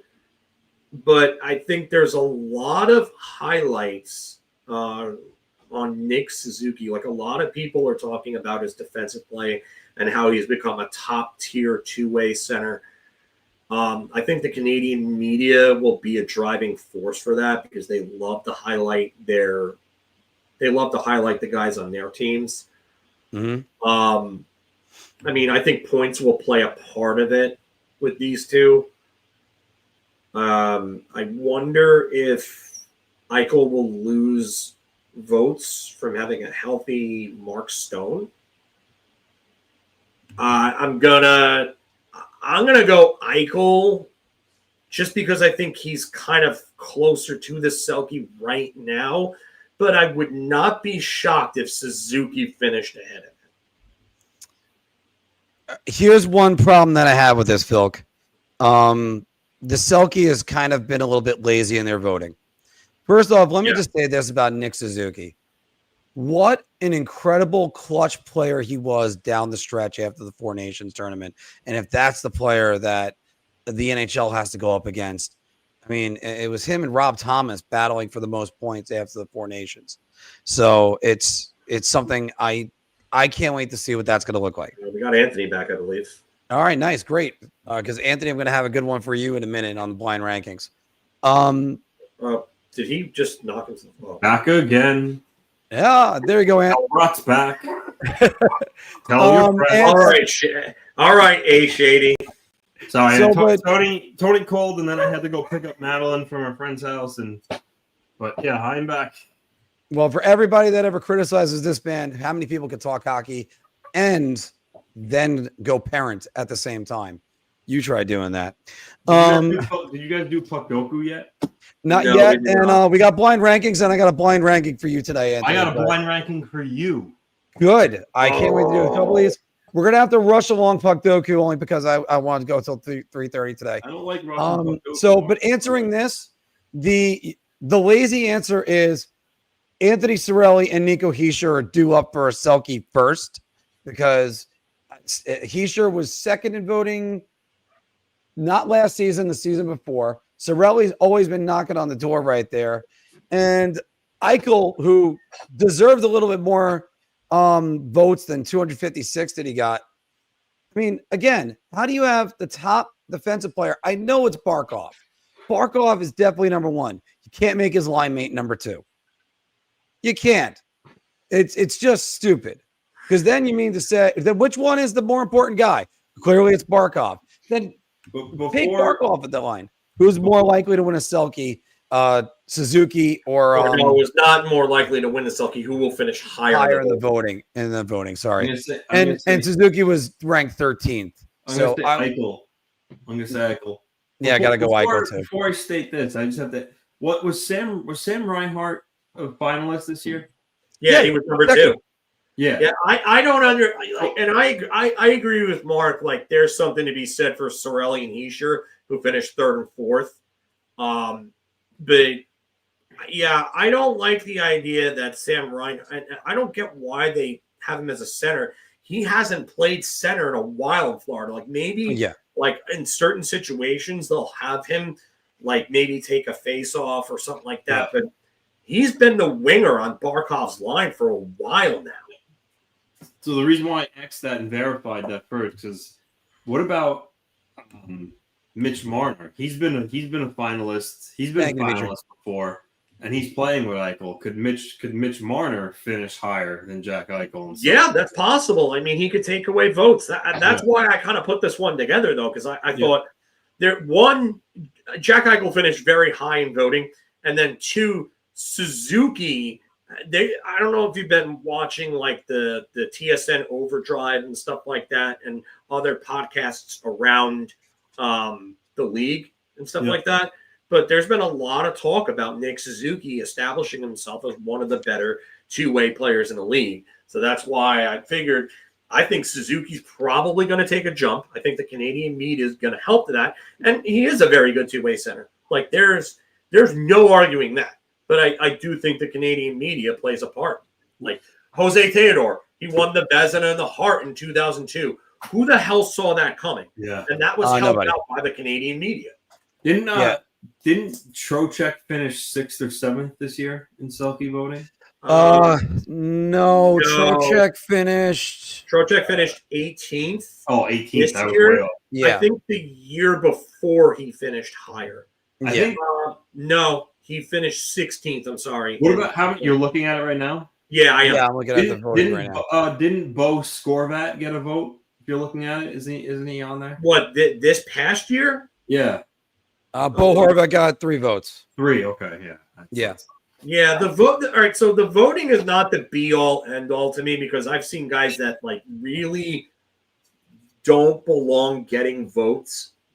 Like Pierre-Luc Dubois finished 23rd in Selke Trophy because he got a second place vote, and I assume that's a homer vote from a Washington writer that sent that in. Like Dylan Holloway got 2 fourth place votes. So like the voting for me, like how did Sidney Crosby finish 31st? Yeah. Like, he's one of the best two-way players in the world, and he finished 31st in voting. Let me also throw this one out at you, Phil. How the hell is Anton Lundell at 37? He's a lot better than some of the guys in front of him. Yeah, come on. It's we could go. He's better than a lot of these guys. It's not even close. And you're telling me Anton Lundell, who's one of the best matchup centers, is lower than Alexei Protas? You kidding me? Yeah. All right. Yeah, I don't. I think sometimes people either look at like plus minus lazily, or they go on reputation and they make these votes, and I don't understand like some of it because I feel like they're not watching who they need to watch when doing so. And also I got this result in 314th place in the voting for the Selke, Mika Zibanejad. He has negative 400 votes. So that's the way that works. It's what happens when you give up on the season, Mika. All right. Well, guys, that's the end of our pick'em segment. Hope you guys enjoyed it as much as we did. Let's do some blind rankings. And this one, I'm going to preface this. First, let me just say, I'm going to give the whole spiel about it for a second. But like I told you guys, I am going on my honeymoon this weekend after 10 months, finally taking the love of my life away for a week and a trip. And Marie Williams, I can't wait for many, many, many more adventures with you till the end of time. So very nice of you. Yeah, Mark. very nice. I wanted to say that, especially for her. Hope she's listening right now. Because also, let's talk, and let's also say Anthony and Tony are ineligible for this, and so are me and Maria. But in honor of Travis Kelce and Taylor Swift getting married, let's talk about NHL's wives and girlfriends, past and present. They're going to be on this list right now. So these were people that were either dating in the past or married. And boys, feel free to. I have a feeling I know one name that's going to be on here. You should know a few of them that are going to be on here. I'm pretty sure. I know one in specific that's going to be on here, and she was the subject of some controversial talk a while back. Who's all this right? for? Well, let's see if she's on there. First things first, guys. Let's go with. Who is this? Who is this for? It's both of you. So all right. Yeah, I want to get both of you guys to. We'll say it's Filk's list, but I want you to banter on it. All right. Oh, because I'm the single one. I see. No. Well, also, happy anniversary to you and your wife, T. Healy. Hopefully, happy anniversary. Congrats. Have fun with it, and just forget about everything for just a little bit. All right. So let's start off with this one, Phil. Candace Cameron and Valerie Bore. Ooh. Oh man, DJ Tanner from Full House and the Russian Rockets' little brother. By the way, there's not a 10. a bad There's player a 10 list. himself by any means, but what are we doing? 5 or 10? 10. 10.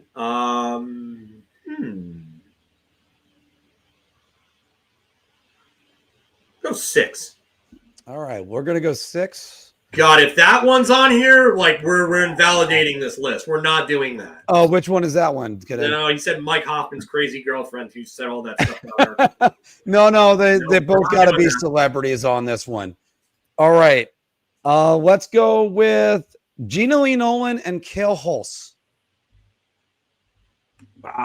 Wait, say it again. Gina Lee Nolan and Cale Hulse. I don't know who the Nolan girl is, so for that reason, She was on Baywatch for years, and she was also I think of Price is Right. Oh yeah, I would say I 10 know just she is because I didn't now. even know She who was that an was. absolute rocket. Oh my god. Wow. Oh man. I'm gonna have to put her at like 3. Okay. Wow. All right. Let's go with one of the more obvious ones: Carrie Underwood and Mike Fisher. Anthony's gonna have a soft spot for her because she's country, and Anthony loves his country music. Well, not only that, but she's also, I mean, she's probably one of the biggest celebrity names that has dated. I'm not all right. So, are we going on attractiveness or star power here? We'll go with, you could go with attractiveness, star power. There's any factors. All right, so we're putting everything into one. Oh man, Well, I think attractiveness is subjective. Everyone has different types. So that's why I was going by like star power. I would also say couple quality, because like if they remain together, because I got a couple couples here that broke up. I know what it's subjective. For having to factor in like everything, that just makes it so much harder. I'll go 5 for Carrie Underwood. All right, so 5 for Carrie Underwood and Mike Fisher. Let's go to. We're not doing and Mike Fisher. It's just Carrie Underwood, right? I'm not talking about Mike Fisher. I don't care. Well, the significant other has something to do with it. All right, let's go to a couple that broke up. They dated. Anything to do with it. All right. Well, we have Olivia Munn, who was the ex-girlfriend of Brad Richards. Oh, I like Olivia Munn. I do. I'm gonna have to go 4 for her because I like her a lot. I just feel like you're saving some others that Yes, I am. would, like kick myself on if Yes, I am. didn't rank them in my so I'm gonna have to go 4 for her. Let me go with one of the ones you're waiting for, Phil. Alicia Cuthbert, who is the wife of Dion Phaneuf. Yeah, and Sean Avery's ex-girlfriend, which that's what I was talking about before, obviously. I've seen some people in the chat talk about his very nice comment about her. I'm gonna have to go 1 for her. All right. Just her and the girl next door is just. Sorry, it's been a thing for a while for me. Yeah, and don't forget she was on 24 for years. Yeah, she was Jack Bauer's daughter. All right, let's go to a couple that were only together 2 years. Nikki Taylor and Rob Niedermeyer. So Nikki Taylor. Without looking her up, I don't even know who the hell that is. Oh, really? Okay. I have no idea who that. Sorry, model in the late 90s. Wait, the cover girl? Yeah. Oh, that changes things because I know exactly who she is. She's going 2 for me, man. She was friggin' absolutely smoke show. All right. This is a great topic, whatever Maria and I talk about it. Aaron Andrews and Jared Stoll. I can't believe I have to put her behind Candace Cameron. I have to put her at 7 because she's just friggin' All right. Another one that just absolutely smoke show. Let's go with a classic one. The former ex-wife of Ron Greshner, Carol Alt. Also Alexa Yashin. Yeah, and Alexa, she was married to Alexa Yashin. That is true too. She's gonna have to go 8. Okay. So I got 2 left. I'll give you the king and queen of the hockey world as far as the Wags go, Wayne Gretzky and Janet Jones. Man, she's a classic. I can't believe I have to put her as low as I have to put her. I have to go 9. All right. I don't know. We're gonna have 10. Maybe I look like a horse's ass with this one, but I mean, Number 10, yeah. Phil. Hillary Duff and Mike Comrie. You know, I was at a game at the Coliseum one time, and she was like 3 rows in front of me, or 4 rows in front of me. It was pretty funny. Yeah, it's just kind of funny how I just remember we used to mess with her so badly in warm-ups when like the Rangers and the Islanders would play each other when Mike Comrie was there, and we used to like just chant things like Peanut Head and like all this other crap at her, and she was cool about it. Like for the most part, like there were some times where some assholes would really like go over the line. You're gonna always find that one dude that's had a little too much to drink. Snarky! What's going on, buddy? Hey, Snark. I have no other choice to put her at 10 because I've used everything else. But I will tell you, out of all of the women on this list, she has aged like fine wine. Like I saw I saw her on that How I Met Your Father show, and I was just like, oh my God, my jaw dropped to the fucking floor. Like she is just so damn hot now. Like I didn't know that a girl could literally glow up from like her 20s like that into her 30s the way that she did and look so damn good. My God. Well, just to prove that there's plenty of competition out there for the Travis Kelce and Taylor Swift right there. Although I think the best Swift and Kelce combination was actually on the Philadelphia Eagles with Jason and Deontay. But yeah. Are you ready, Mark? Actually, wait. Do you want yours first, Anthony? I like Jason sure. Kelce. I think Jason Kelce's wife is much more attractive than Taylor Swift. I just don't. Yeah, he married Carol Alt. He was on that.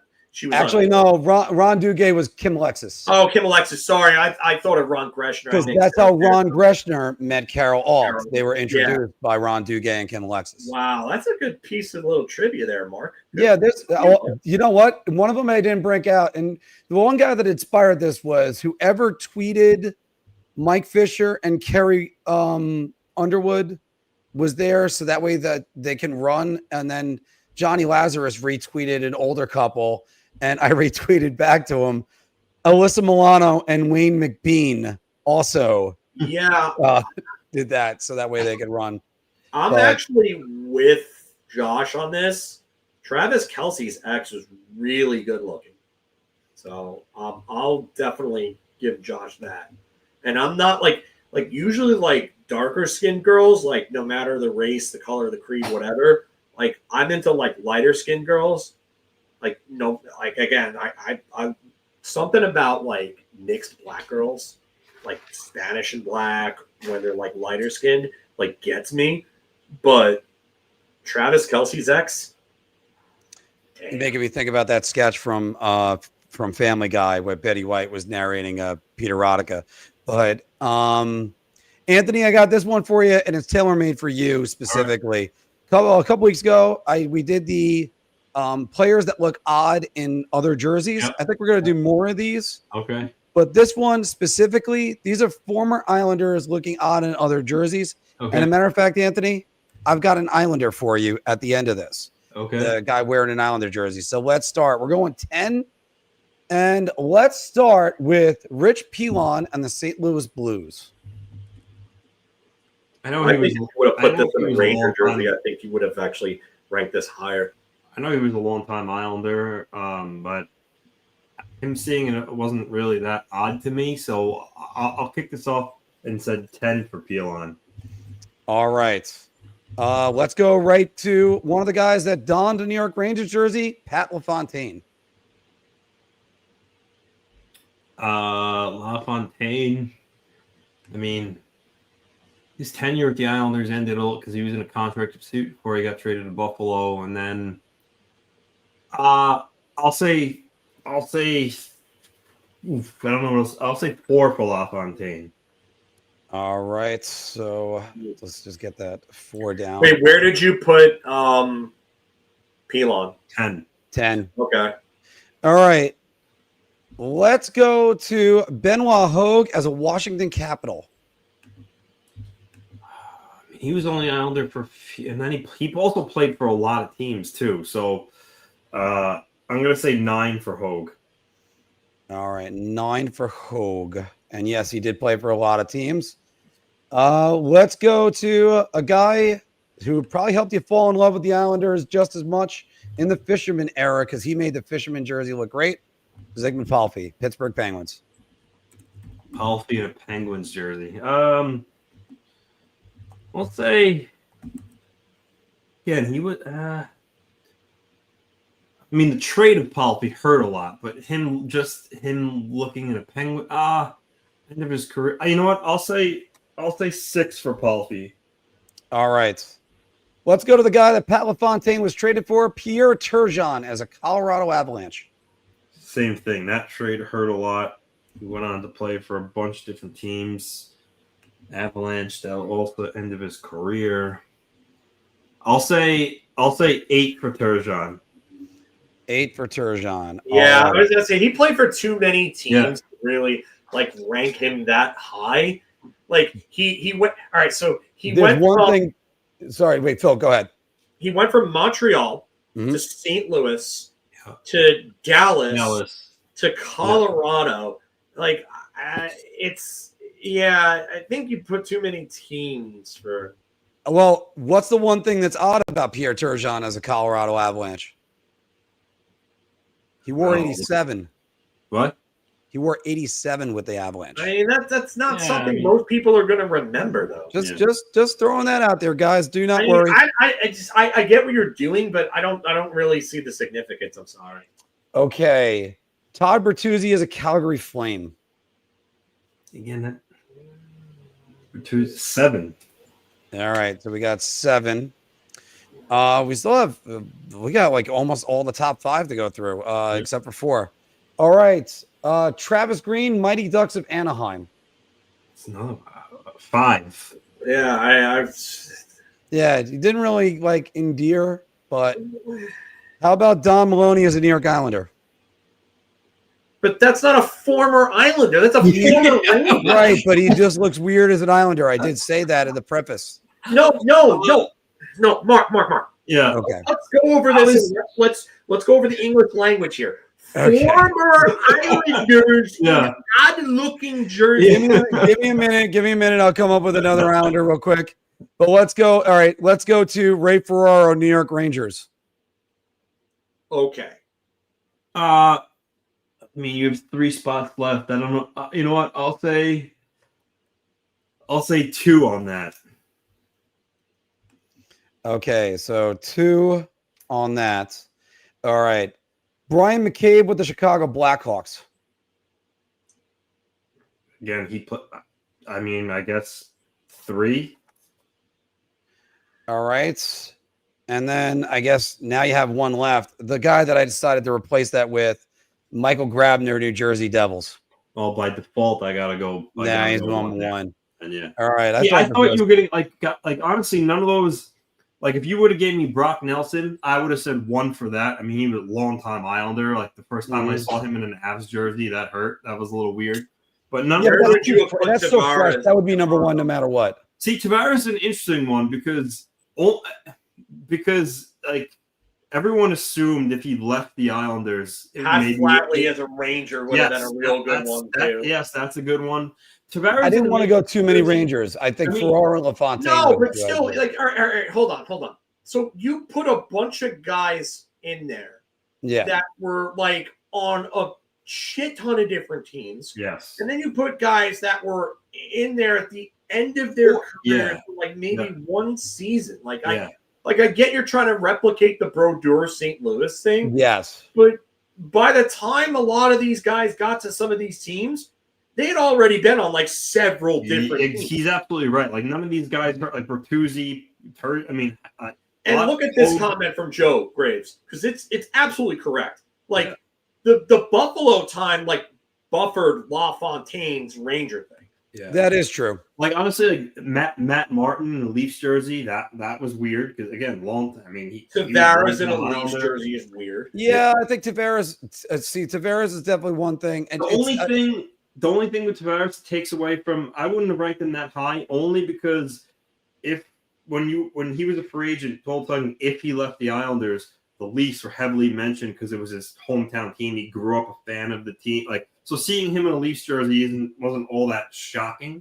Okay. But, yeah. All right. I could see that as an argument. But Sure. definitely Nelson, Martin in a Leafs jersey, Flatley in a Rangers jersey. Trying to think if there's anybody else. Honestly, Franz Nielsen in a Red Wings jersey. I mean, he was a long time Islander. That one, was a little weird. But yeah. Mark, if you're ready, I got. How about Brian Trottier in a Pittsburgh Penguins jersey? Yes, that's a really good one. But he won 2 Stanley Cups with them. That's Yeah, but why he was a long Yeah, time. but the whole thing that happened there was really like that was part of it. Like there was a big fall up between him and management.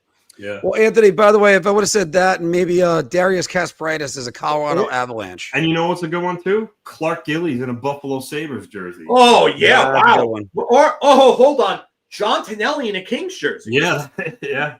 Didn't Tonelli also play for the Flames? He did. Yeah, he did. But like him going to the Kings was like a big time shocking move because he's been with the Islanders for so long. Yeah. All right, Anthony. Let's Mark. let's get your troll job. With orientation camps going on with the nations and USA, if you saw the social media with their jerseys and the players in them, this one's going to be not Olympic themed, but nationality based. So I'm going to give you top 10 best players that were born in the good old US of A. You ready? Okay, I love this one. All right. Brian Rafalski. How many defensemen are there, Anthony? No, it's all positions. Top 10. It's all positions. It's 10. Just USA born. So it's just 10 US born players? Yes. Yeah, regardless of position. Yeah. Oh, okay. I think I love Rafalski, and it's not necessarily the top 10 greatest. So I think you're going to give me 2 worse. So I'm going to go to 8. Okay. Brian Rafalski, very underrated defenseman. In the end, right? Yeah, I don't know. It's Anthony, so he could throw in last week he didn't, so he could easily just go back to doing screwy shit this week. That's what makes him so devious. I'll throw him at 7. Let me keep track of this. So, yeah, he's gonna. I have a feeling he's going back to screwy this week. So, Mark, you said you have Rafalski at 8. 8, and Filk 7. 7. Okay. All right. Next up, Garth Snow. Garth Snow is U.S. born. Yeah, he's from Massachusetts. Yes. Actually, I do know that. I see. This is one of the ones I had to be prepared for. 10. Wow. Yeah, Rentham, Massachusetts. I knew he played NCAA in Maine, but I didn't know he was. So I thought he was Canadian. Yeah, I got a 10. Yeah, he did start Stanley Cup Finals games, so we'll give him that. Anders Lee. I know he's I believe a. I am really regretting Brian Rafalski being so low. You're gonna give me another one that's not that great. I'm gonna actually put Anders Lee at 7 then. All right. You have him at 9, Phil? Yeah. And Mark, you have him at 7? Okay. Yeah. Blake Wheeler. Ooh, wow. I knew I was going to regret Brian Rafalski being I'm going to go 1 because I just think that he's 1? Yeah, I'm going to go 1 for Blake Wheeler. I have a feeling you're going to be real screwy this week. Garth Snow being in there is enough evidence for that for me. So I'm going to. Yeah, go ahead. 1? Yeah. I'm going to hedge my bets, Phil. I'm going to have to say 4. Okay. Yeah. Jamie Langenbrunner. Oh, that's not a bad one. That's not a bad one. All right, where do we go from here? He's like middle of the pack for me. If I was doing like a real list, not an Anthony list where I know I'm gonna get the freaking worst players in the world, like he's gonna come at me with somebody like I don't know, like Sean Pronger or something like that, even though I know he's Canadian, but he's gonna like throw something like that in there. I'm gonna go 4 for Langenbrunner. I am gonna say I'm gonna have to go 5 since I already threw Wheeler at 4. I think Wheeler is the better one out of the two of them statistically, but Langenbrunner, very underrated player. Yeah, agreed. Peter Ferraro. Is there an Did 11? I use 9 or 10? Did I use 9 or 10? You have Lee and Snow at 9 and 10, so you have to put Peter Ferraro above them. I got to put Peter Ferraro at 9. I knew this was coming. I knew it was coming, so I got to go 8. You're an asshole. You're an asshole. All that's Mark, left would is you the say Bugs for Bunny Peter laughter. Ferraro? You have a 9? I have 9 open, so I went to 9. All right. Scott Young. Ooh, you want to talk about underrated? Yeah. That's an Yeah, underrated he's player. another underrated player. I'm gonna go 2 because I know Anthony's gonna play. He's gonna have some sort of freaking shenanigans here. Going 2.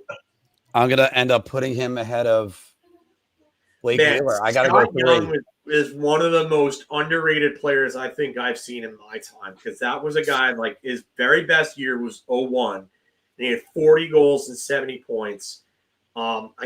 Was he on the? He was on the 2002. Yeah, he was on the 2002 team. Yeah, I think he was line mates with Chris Drury and Mike York. yeah, he I might was be a wrong. very, very good player. Super fast skater. Had a great shot. Great penalty killer too. Yes, great penalty killer. Stanley Cup champion with the Avalanche. Colorado, 96. He had a 30-goal, 60-point year that year. So, Mark, you have 1, 2, and 6. Phil, you have 3. Oh, 3, he was 5. a Stanley Cup winner in the 92 Penguins as well. Forgot about that. Okay, how about that? Brian Holzinger. I knew. How did I know this? Yeah. All right, so wait. What is the lowest spot I have available? 5. 5. 6. What'd you say, Mark? I said 6. I have to. I can't put him at 1 or 2 even as a He's joke. gonna have like 2 guys worse than him lined up. Friend of the show, Jim Dowd. 1. I put Jimmy at 1. Stanley Cup winner has scored a Stanley Cup winning goal. So I put Young at 2, and I put. All right, so I have 3, only 3 open, right? No, you're 3 and 6. Jimmy, I like you. I gotta put you at 6, though, buddy. All right, Anthony. I think it's 2 for me. Yeah, and 3 for Phil. Bob Beers. I know you were gonna fucking put Bob Beers in there because he loves. If Salvato ever comes into these chats again, he loves doing the Bob Beers thing for Salvato. Mark's list is pretty. Dowd and Beers is 1 and 2. Phillips isn't bad. Wheeler and Scott Young 1 and 2. He was better. Mark, I knew you had shenanigans up there, though. That's why I knew you were trying so hard not to corpse, and I was like, you know what? No, he's not like the Undertaker where he doesn't like break. Mm-hmm. He'll laugh and you'll know that he's got some shit up his sleeve. Yeah. I mean, Anthony's sort of like Jay from Jay and Silent Bob. He's just like he's got to be watchful for his mischievous nature. Ooh. All right, guys. Here's the puck doku. We're gonna do real quick. Phil, go ahead. You can enlarge that. All right, for everybody in the I listening already got audience. LA and Calgary. It's a many use for me. Corey Millen for LA and Calgary. All right. Your top row is the Red Wings, Calgary, and 50-plus penalty minutes in the season. Your Y-axis is Kings, Dallas Stars. That could also be Minnesota North Stars and under 10 games played. So Calgary, it's Corey. No. Millen. I got not Calgary, no. not Calgary and LA. Calgary and Dallas. Calgary and LA. I got one for Calgary and LA though. Yeah, I got one for this too. Corey Millen. Corey Millen. Yeah. It's Corey Millen for Dallas, Calgary, right? Yes. Okay. And then Mike Donnelly for Calgary, LA. Mark, I got nope. That was the quickest one. And no, I meant to do it the other way. I'm sorry. It's Mike Donnelly for. Yeah. Sorry, that's my fault. I fucked them up. All right. And now Mike Donnelly, for that. Yeah, that's where I thought it was. Yeah, my fault. Mike Mark, I'm Donnelly. gonna Incorrect. Incorrect. No, I said Corey Millen for Dallas, Calgary. But it's Mike Donnelly didn't go for LA and Calgary. Okay. Oh, that's right. I'm fucking him up. Yeah, no. All right, so just keep Corey Millen for Dallas and Calgary. Okay.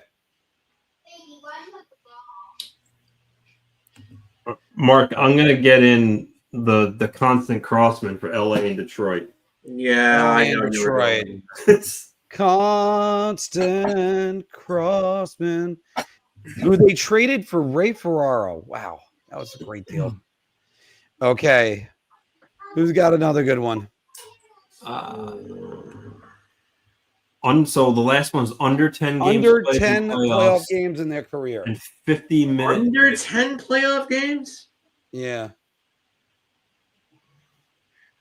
That's a good one. Under 10 playoff games, and then also to the right, 50 penalty minutes in one season, but under. I actually got a good one for that one. Branislav Mezai. Which one is that? 50 penalty minutes in a season and under 10 games playoff career. All right, hold on one second. Do they have to have played a playoff game, or can they have played no playoff games? They have to play one playoff game at least. Yeah, just anywhere from 1 to 10. 0 to 10. 0 to 10? Maxim Kuznetsov. Try and see if that one fits. For where? For Detroit. And under 10 playoff games. Let's see if that works. It does. It does work. Okay. Mark, so a player who's played 0 to 10. Okay. Mark, I said Branislav Mezai for under 10 playoff games. Calgary, yeah, that's a good minutes one. in a season. That's a good No, wrong one. Okay. The far right. Oh, this one. Yeah, all right. That one.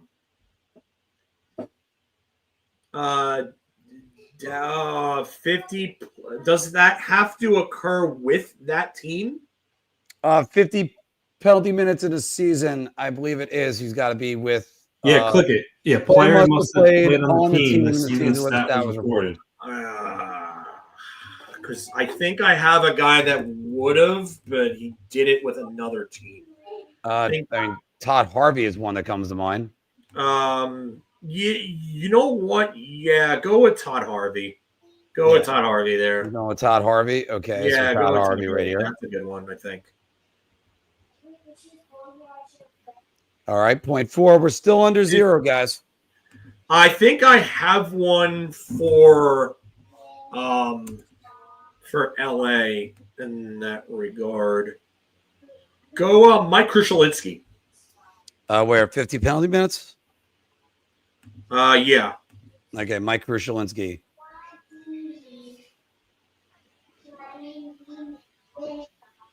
.4. Three squares left, guys.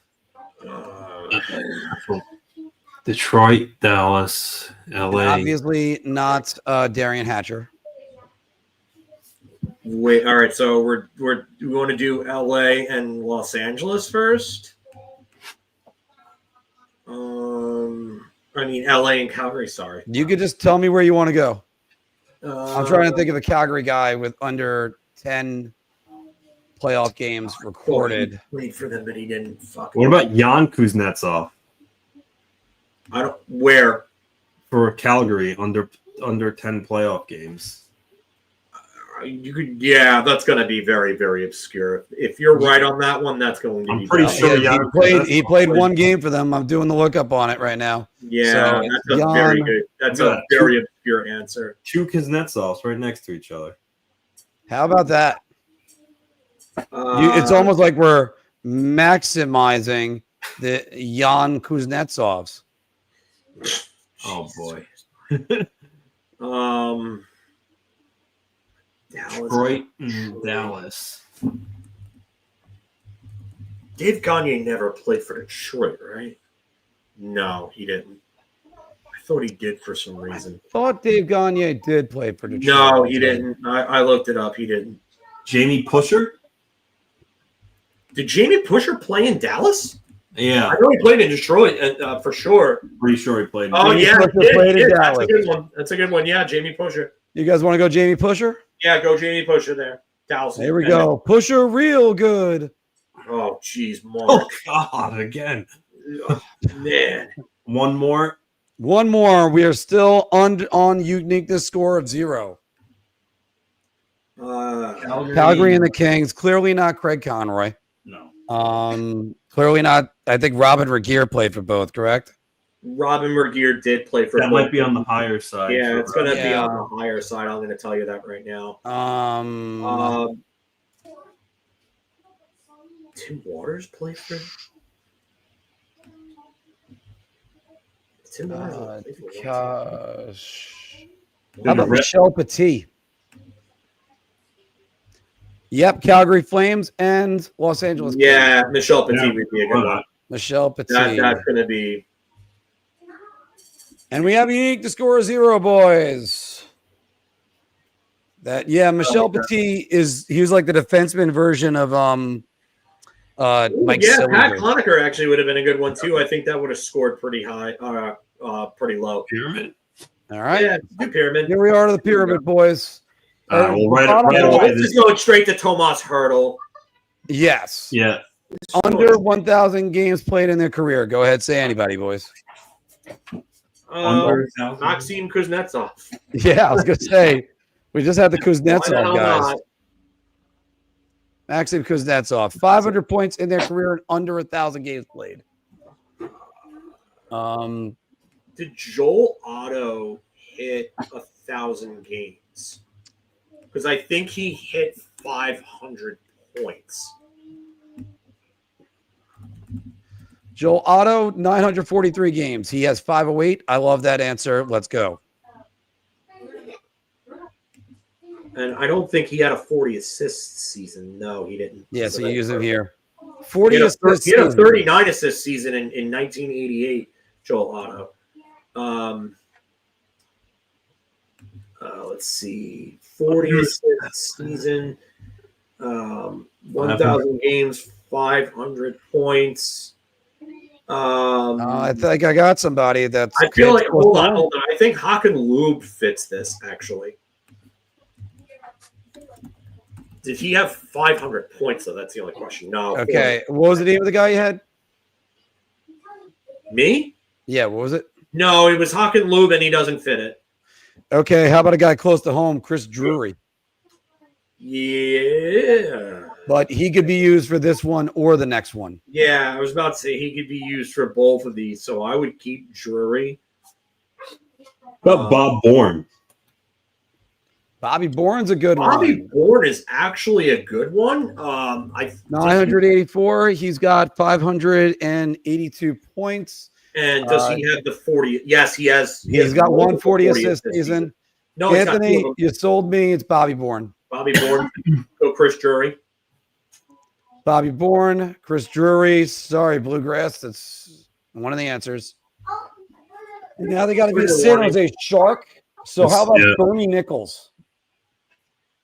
Yeah, that's a good one. I mean, the other guy I can think about that fits a lot of these. No. Bernie Nichols was over 1,000 games. Yeah. Okay. Yeah, Marcus. Well, then John McClain would not be there. What about Victor Kozlov? I love it. Did he play? Yeah. He's got 537 points. Yep. Yep. Yeah. He's Okay. got a 40 assist season. In He's Florida, just 2000 missing when he 30 played with goals. Florida. Did he have 30 goals though? His highest was No, 25 with the 25 is Islanders. high shit. Wow. Yeah. Ray Whitney's played over 1,000 games, so that's Yes. a no-go. Owen Nolan's played a lot. Yeah. Owen Nolan. Whoa, you know what? I don't know if he hit 1,000. I think because there was some injury time and he missed time with lockouts.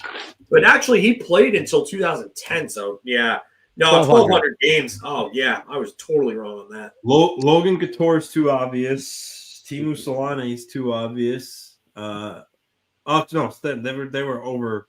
Sorry, Solana was over 1,000 anyway. Igor Larionov. Igor Larionov? Yeah, well, I know he played under 1,000 games. I know he has 500 points for sure. I know he has a 30-goal season. I know that he has a 40 assist season. Phil, I got another one too. There's another Boyd. guy I like to go back to. Martin Havlat.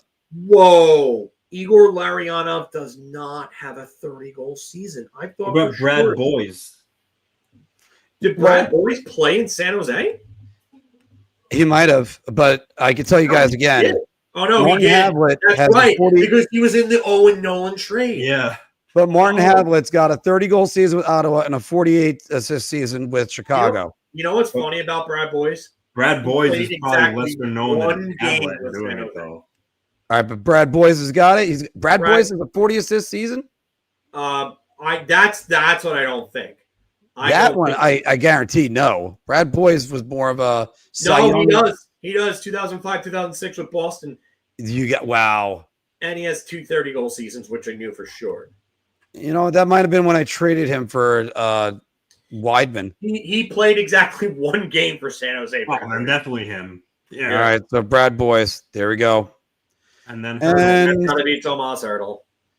Come on, baby, make a hurdle good. We have back-to-back zero scores. All right. So it was Tomas Hertl was number one. Okay. Martin Havlat would have given a 2% number. Ray Shepard. We got the lowest one with Brad Boyes too. Yeah, and Brian Mullins. So again, hands off to you, Anthony. That's back-to-back zero uniqueness on the pyramid. Back-to-back weeks. Yeah. Looking for anybody that's on here. That's a lot of people, including Peter Zezel, who's a name I always like to bring up. Rest in peace. All right. And let's get back He to was the one that came in and did the stunt tricks for Youngblood too, Peter Zezel. Yep. Correctly. You were correct. So once again, I can't wait for this trip of a lifetime. Peter Zezel was aura farming in the 1980s and 1987, and he didn't even know it yet. By the way, we got 150 of you guys watching us right now, so keep watching. That here with us through Puck Doku. We're gonna take about a few more questions. I got 10 more minutes left on there. And seriously, really, these are the names that are coming up. What names? What in the chat? Bluegrass. Yeah, I mean that's somebody who needs to go outside and touch some grass. I mean, seriously, just get a life, man. Bring something else. He's relentless. Yeah, that's somebody. We get it. You hate Chris Drury. It's not even that. He's mad at me because I kept banning him because it's. Well, yeah, he thought it was me. Little do people know, I don't really look at comments. No, it's don't come in here and spam. Don't come in here and talk about politics. Don't come in here and insult people and disrupt the flow of the chat. And I've been very vocal about that from day one. And it doesn't. Apology doesn't matter. Like it's you did what you did, and you decided to go off and do your thing, and now you're never getting back on here, man. Well, we got our principles, and that's what we got. We got our principles, and that's what we stick with. You know, you can't be civil with other people. Then this is not your forum. Yeah. That's it. So And there are other people that I've banned for coming in and trying to cause trouble in other ways. And going back to that first Sabres dude back in the day, like 4 years ago. yeah. So yeah, I mean, just I'm not even going to get it. Look, we are trying to make this into an actual thing where we're making money on it. And trust me, there are YouTube channels I see all the time where I go, and even ones that are big and get big recognition. And I can't help but go, your conclusions are wrong. So, I mean, listen, I like views I can disagree with people on and still have a civil discussion. Yeah, as And long I as we have a tried to civil with that discussion. person. But that person turned it into an insult fest where he was literally during our free agent stream, he was insulting everybody else in the chat. And I had about 6 different people during that stream tell me to block this guy because they were getting tired of him, 1, insulting everybody, and 2, spamming the comments. Like it's don't be that guy. Like you had a chance to stop. You didn't listen and you kept going and that was it. And you reap what you sow, man. Right. And it's just, you're going to go up and make fake profiles. Just come on. There's other things to do. And just there is. Thanks for the free views, though. I'll tell you that. 3:38 right now. We're going for about 7 more minutes, guys. If you got any other questions. Yeah. We get through some comments and stuff like that. And, yeah. Do we have any that have started? No. No, I didn't see a whole lot to start for earlier on because. By the way, thanks, Joe. You were listening at least. I still think Don Maloney as a Ranger was. I don't care if you prefaced it with one that was a Ranger and an Island. Like it doesn't fit the requirements. No, he still makes him a former Islander if he was an Islander once. No. That's not how it works. All right. Islander that one. Okay, so let's put this way. Don Maloney, right? Let's take a look at Don Maloney's career trajectory, shall we? He went from the Rangers to the Hartford Wolfpack to the Islanders. Yeah. So he ended his career with the Islanders. He's really considered a former Ranger more than anything, Mark. Yeah, he'd be considered a former Ranger. I mean, it's just sometimes when you get these guys, they don a different jersey at the end, and I mean, sometimes you get the guys that are territorial, like Madonna going back home or Leach going back home, but then you get the one. You don't consider Madonna a former Red Wing, you consider him a former Dallas Star, right? Well, he is a former Red Wing. If I say he looks odd in a Red Wing jersey, he's a Red Wing alumni. But if you're going to use the word former to describe any of his teams, you're talking about Dallas, right? Because he played all those years in Dallas and then went to Detroit, right? Yeah. If you want to tell me about a guy that I don't consider an alumni, even though he donned the jersey of the team that I rooted for, it was Glenn Anderson as a New York Ranger. Because that's another story. Yeah. At first, you was for a guy that I always looked up to. And at the end, it was like, oh, good. You put your name on a project that someone else already like worked hard on. Maybe that's unfair to say, but that was my point of view when I was 16. The biggest problem I have with that deal was the fact that Gartner was important to them winning the first 2 rounds with Toronto that year in '94. Yeah, him and Gilmore led the league in scoring. And, Gilmore scored 2 points per game in that San Jose series. Yeah. He was unbelievable in that San Jose series. And that was the offline series because that was the offline run where they defeated Detroit. And it was the Ovs, the Garpenlov, Larionov, Makarov.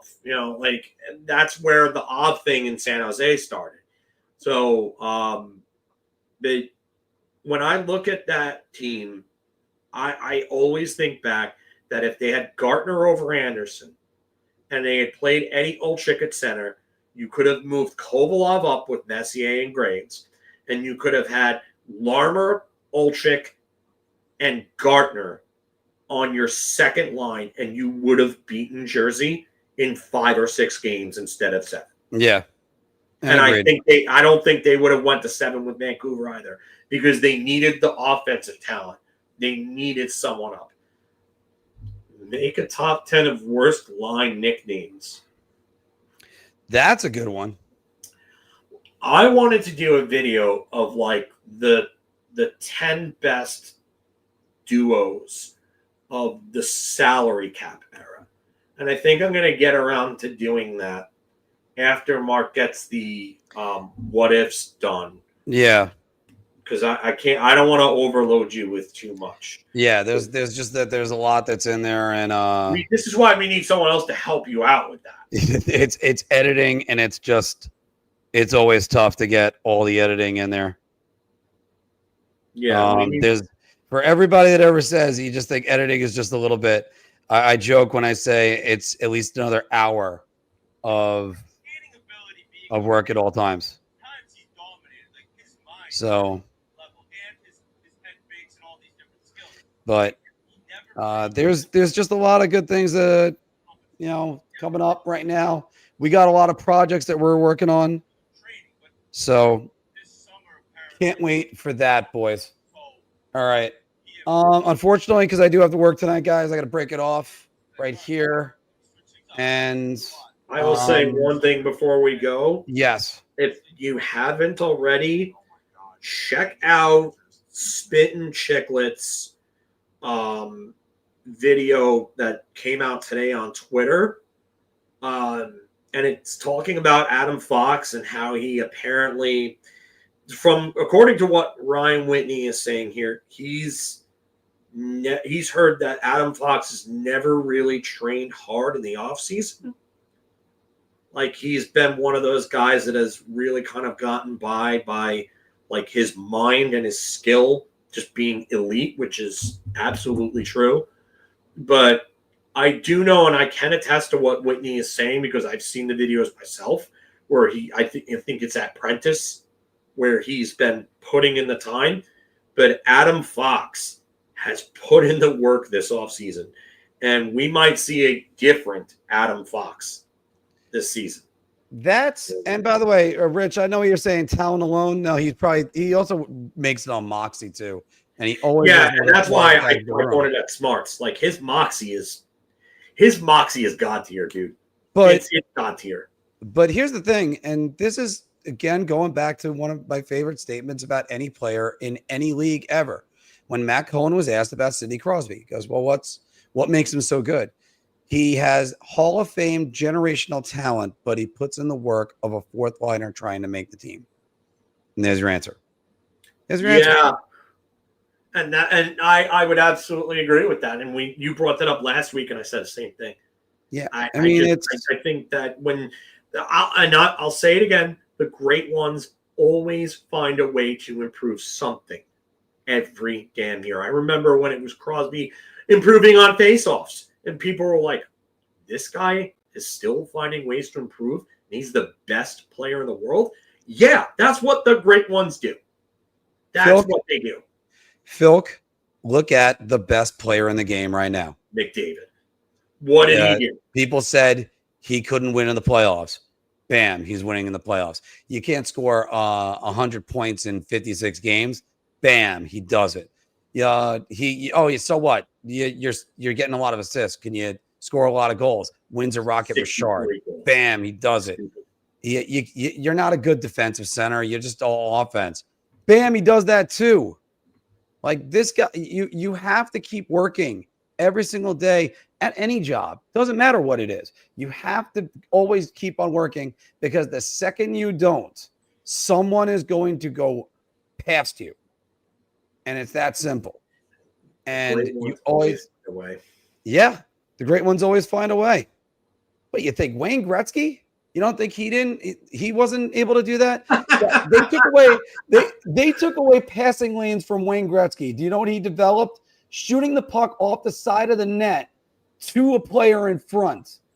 And not only did he do that, he did it and taught it to other people like Mark Messier. Case in point. You think about this with the Rangers. Except for hitting in the postseason.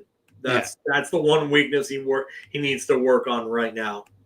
But you look about if you looked at the 93 draft then and now that I had him up there for the short, the Rangers drafted Nicholas Sundstrom. Really wasn't much of a goal scorer. He plays with Wayne Gretzky. I think he had 20 plus goals that season. 24, yeah. But one of the plays versus the Devils that they ended up tying, Gretzky on the side of the net, hit the side of the net. It went right in front. Sundstrom's able to one time it past Brodeur. That same play, Messier used it in game 3 of the 96 playoffs against the Montreal Canadiens down 2-0, got in front and Graves was able to score on that. So it's just, it's sometimes, you got to hone your skills at more than just, I can do this one thing. Because the league will always catch up to you. I'll give Chris Kreider his flowers. Remember what Chris Kreider used to be like when he first came up? Yes. Like how they used to just, like Derek Stepan used to just try to throw those bounce passes off the board, and Kreider would try to get in on a breakaway. Like he got away from that and he learned how to play off the cycle. And then after that, he added the net front deflection starting in like 2016, 17. And he became a better player than what he probably would have been had he stayed on the course. So, I mean, I'll give him that. Gretzky went from scoring 92 goals and 212 points in 1982. Mm-hmm. And he was like, okay, my goal is to now have a 2 assist per game season. And he had a season where he had 163 assists. Like, how do you, I don't know. Like, for me, the great ones always find a way, even if they're the top at what they do, they find a way to get that much better. Like Pavel Bure was regarded as probably the best goal scorer of his generation. He gets to Florida and he puts up an NHL record, scoring 29, I think, 0.4% of the 2000 Florida Panthers offense. Like, that's insane. He should have won the Hart Trophy in 2000. I get Pronger was really good for St. Louis, but that was a well-balanced team from top to bottom. Like, Florida was not making the playoffs without Pavel Bure. They're just, you can't be the same thing over and over again. And look at what Steve Yzerman was by the time Scotty Bowman got a hold of him. Blake Wheeler, Rich? The one where he deflected it behind the net off his stick through his legs? That was Blake Wheeler. There's Blake Wheeler, but there's also other ones that Kreider has done like that those two. I'm sorry. I just, when I think of that, I think of the one to Blake Wheeler. So unless you're talking about a specific one to Kreider. Which part of me wants to think that that's a mistake too, but I want to give credit to Zibanejad. No, that's not a mistake. It's definitely not a mistake. You can see how he opens up his skates and the way that he angles the blade, like he knew that was happening. I don't think Blake Wheeler had an idea that was coming. By the look on his face and that meme that came out of it, I don't think Blake Wheeler was expecting that and then noticed it last second, was just like, okay, in. And that's why it goes through. I think that's Hellebuck that's in net for that one. No, it was Edmonton. Oh, it's Edmonton. That's right. It was Skinner. I think it was Skinner. Yeah. It goes through him and not to the side because technically where he is, he comes off the post thinking, and Wheeler still technically shoots it. It was a defensive. Are you talking about one of those plays where they fired it all the way down the board, it bounces back, and he comes in on the breakaway then? Yeah. I mean, they've done that a few times at Kreider, so that's why I just, to me, it's not as memorable as the ones. I think I know what you're talking about now. The one against the Devils, I think, is the one you're talking about. Where, I you know what? Now I know what you're talking about. Yeah.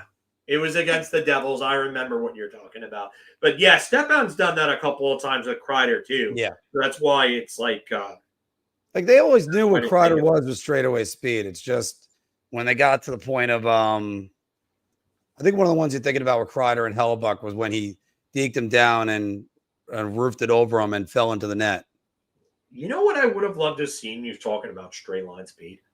I would have loved to have seen Kreider and Grabner in a race, just a straight line race from goal line to goal line. Like, that would have been sick. Well, even at that, what about Mike Gartner? He's right up there, one of the fastest skaters. I think Gardner has better acceleration than both of them, and they would have lost to him. I still love Michael Grabner's response when I asked him the question when we had him on of, did you ever look at somebody and go, I need to worry about that guy? And he just went, no. It was I love Grabner as a Ranger. That line with him, JT Miller, and Kevin Hayes was an awesome line. And then they split them up, and Miller just has just a bad season. I mean, I don't know what happened. I would imagine there was something going on behind the scenes, because the things I heard about a couple of those guys. I didn't hear a lot of flattering things about it, some of those guys either, but or certain players, which now I'm changing my opinions on as things are. I mean, maturity also changes around a lot of things. I mean, and it's funny that you mentioned that, by the way, Phil, because JT Miller to Kevin Hayes was the most important goal of the 2015 season, because that's what tied Game 7. Yeah, you know what? Speaking of guys that were just tremendously fast, and apparently, I didn't know this, but the Gino Hard account on Twitter, Marian Gaborik went to Instagram and shared that yesterday was 7 years sober for him. So congrats to former Ranger Marian Gaborik. That's somebody I would love to get on here. Yeah. I heard a story about him going to the rinks in Hauppauge and doing that Blue Streak program, and supposedly he threw up. But if here's Anthony. This was the one he did in our group text. Right. Now still say it's Lafreniere. They just say no. I don't know. You know what? I think Mason McTavish's